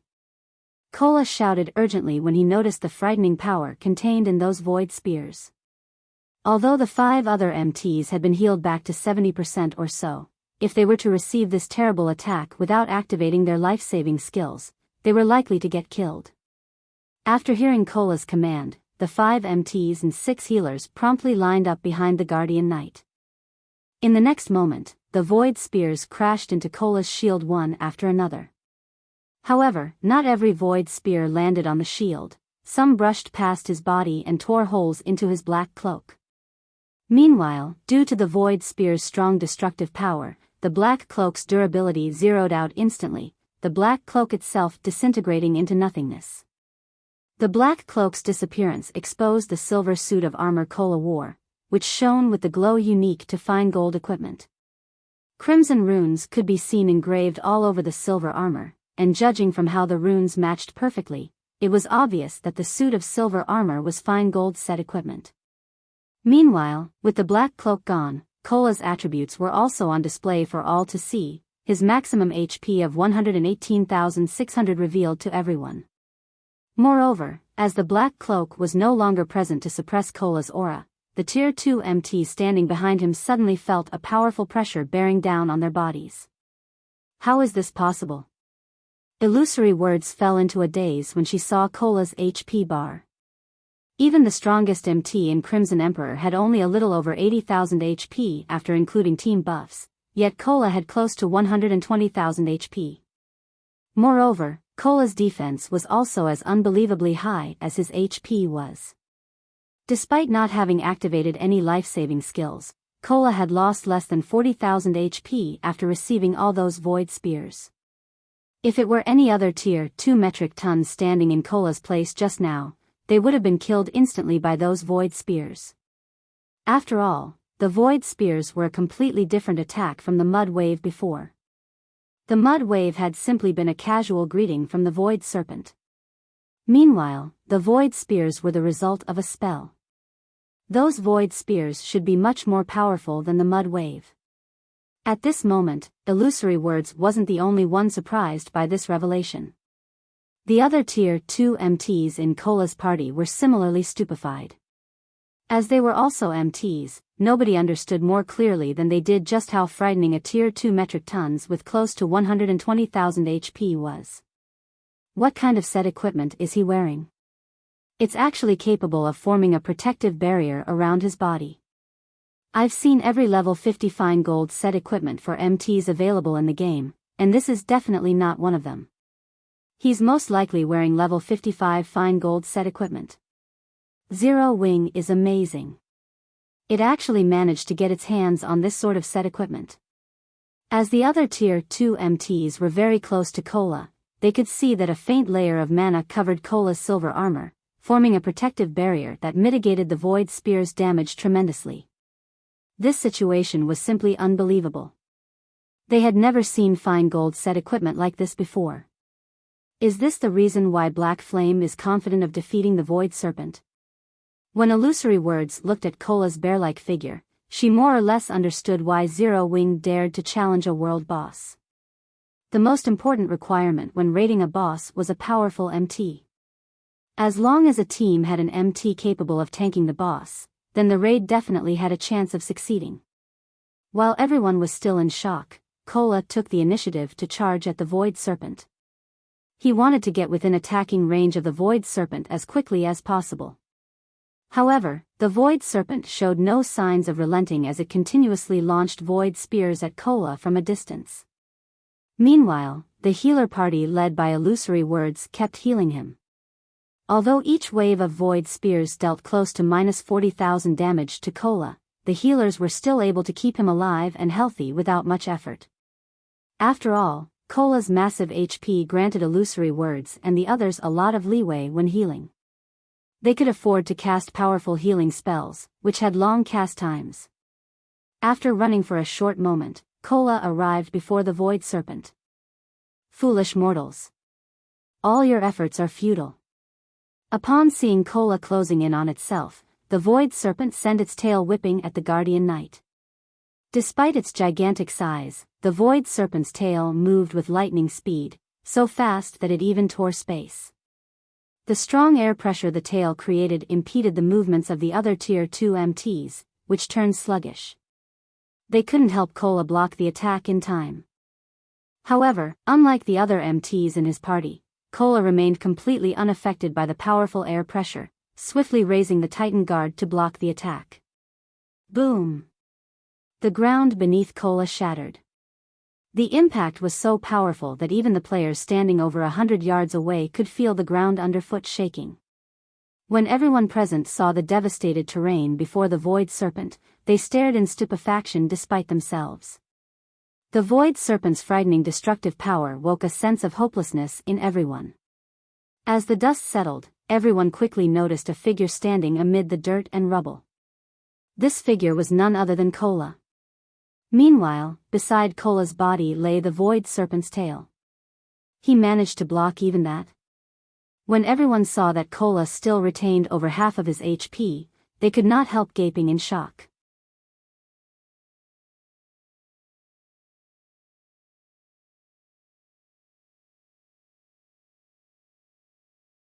Chapter 1902, Overwhelming DPS. Crap. Just how high is his strength attribute? Hunting Blade, who was currently prepared to close in on the Void Serpent, could not help his surprise when he looked at Cola. He could not bring himself to believe that Cola had actually managed to offset the power of the Void Serpent's tail strike. Although he was currently equipped in the Dark Corrosion set, he wouldn't have had the strength to offset the Void Serpent's attack without activating a Berserk skill. He would only have been able to receive the attack head-on. The Void Snake's simple, physical attack had deformed its surroundings to such an extent. Its strength was so great that the resulting shockwave had sent the 5 Tier 2 MTs near Cola flying back over a dozen yards. The party of healers, who stood roughly 30 yards away from Cola, also nearly lost their footing. While offsetting a monster's attack was easy for expert players, the precondition for doing so was for the strength of both sides to be roughly equal. If a player tried to defend against an attack that carried strength far superior to their own, they would either go flying or get crushed on the spot. Yet, despite Cola not having activated a Berserk skill, he had managed to offset the Void Snake's attack. Cola's strength was simply extraordinary. Meanwhile, Unyielding Heart, who stood a short distance away from the Void Serpent, was similarly shocked by this outcome. Although he had known that Cola possessed frightening attributes since the Eclipse Throne raid, Cola was like a completely different person compared to back then. If Cola went to raid the Eclipse Throne right now, the dungeon raid would definitely be a piece of cake. Heal Cola. Everyone else, move according to the plan once Cola stabilizes his aggro. Shifeng instructed through the team chat after seeing Cola arrive before the Void Serpent. Shifeng did not find Cola's performance surprising even in the slightest. After all, Cola was equipped with not only a fragmented legendary shield but also a 6-piece level 70 fine gold set. Equipment for him to be able to tank a level 60 world boss was very normal. Of course, Cola was still far from capable of dealing with the normal level 80 Flame Demon King. He would be able to tank the level 80 world boss all by himself only if he activated a Berserk skill. After hearing Shifeng's reminder, the healer party promptly snapped out of their daze and started healing Cola and the others. In the meantime, the 9 100-man DPS teams slowly closed in on the Void Serpent from all sides. The Void Serpent was a world boss known for its single-target offensive capabilities. Only with an extremely powerful MT would players have a chance when raiding it. After Cola stabilized his aggro on the Void Serpent, the majority of the team started launching attacks at the world boss. The melee players struck at the Void Serpent's sides, while the ranged players mercilessly bombarded the Void Serpent's head with spells and arrows, using their attacks to disrupt the boss's vision. With several hundred players attacking the Void Serpent simultaneously, a series of damages rapidly appeared above the boss's head. Minus 6,064. Minus 7,348. Minus 5,541. Practically everyone's attacks dealt damage in the thousands, an outcome that rendered many people speechless. Why is this boss's defense so high? Unyielding Heart frowned involuntarily upon seeing everyone's damage. Even he had barely dealt over minus 10,000 damage after using a tier 2 skill. Compared to other mythic bosses he had fought against before, the Void Serpent's defense was significantly superior. As a tier 2 berserker, when he fought against an ordinary mythic boss, his tier 2 skills could easily deal around minus 30,000 damage. With their team's overall DPS, they would most likely take a very long time to kill the Void Serpent. After attacking for 5 seconds, they had barely managed to chip away a little over 1% of the Void Serpent's HP. However, when the world boss's battle recovery kicked in, its HP actually reverted to full. What? Illusory words could not help but be surprised when she saw this situation, wondering what the Void Serpent had just done to recover so much HP. While everyone in the team was puzzled by this situation, Shifeng knew exactly what was going on. This was the effect of the Void Serpent's self-healing passive skill, which doubled its battle recovery. In other words, the Void Serpent regenerated 2% of its HP every 5 seconds. This boss also had another passive skill, called Void Body, which halved the damage it received and reduced chances of critical hits occurring by 70%. These two passive skills made the Void Serpent extremely difficult to deal with. If a team lacked DPS, it would only be slowly whittled to death. Aqua, you guys can start attacking now. Shifeng said to Zero Wing's main force members, who had arrived behind the Void Serpent. Understood. Aqua Rose promptly commanded Zero Wing's main force to attack. At this moment, the advantage in attributes Zero Wing's main force members possessed revealed itself. Every one of them dealt at least minus 8,000 damage with their attacks. In the case of Aqua Rose, Flying Shadow, Shadow Sword, and Blackie, their attacks delivered at least minus 15,000 damage. Occasionally, Aqua Rose would use a powerful water-type spell and inflict over minus 20,000 damage on the world boss. As for Gentle Snow, Fire Dance, Zhao Yueru, and Alluring Summer, every one of their attacks reaped a minimum of minus 20,000 from the boss's HP. Occasionally, they would use a powerful skill that wreaked around minus 40,000 damage. Moreover, none of these damages were due to critical hits. How are they dealing so much damage? Even when I used a tier 2 curse, I only managed to deal around minus 13,000 damage.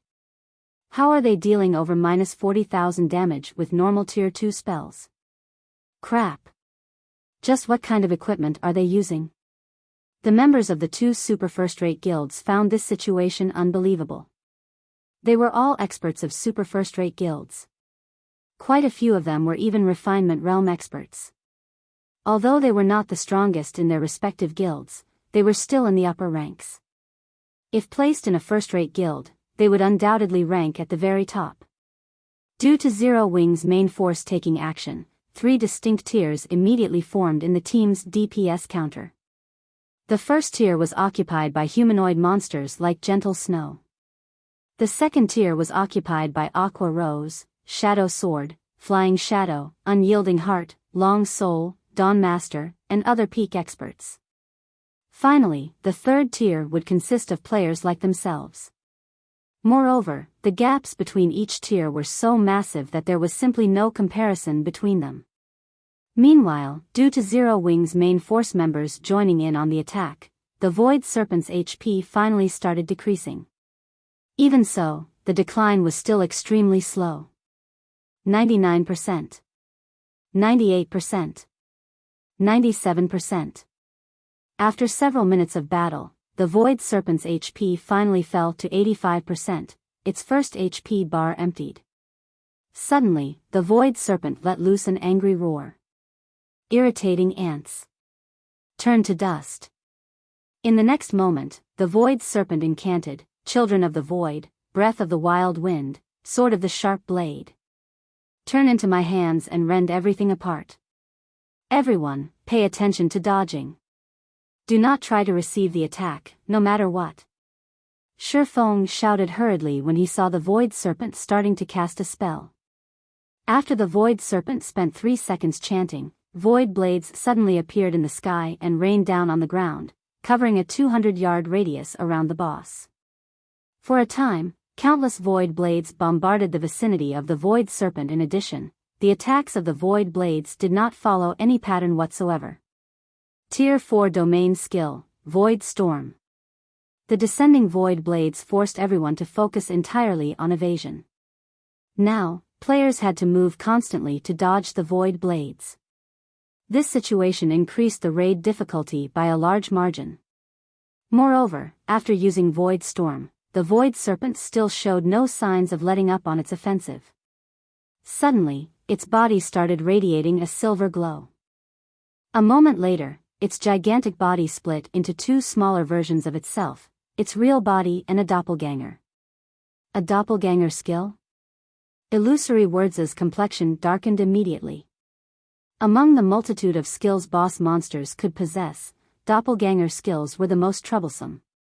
Although doppelganger skills would reduce the overall attributes of the boss, the reduction would not be significant. With how powerful the Void Serpent was, MTs other than Cola still wouldn't be able to tank its doppelganger easily. Just as the doppelganger was about to strike at a nearby team, a figure suddenly appeared above it. In the next moment, a blue lightning bolt struck down on the serpent doppelganger's head, the blow forcing a cry from the doppelganger as its body crashed straight into the ground. The impact formed a massive crater with web-like cracks spreading out into the surroundings.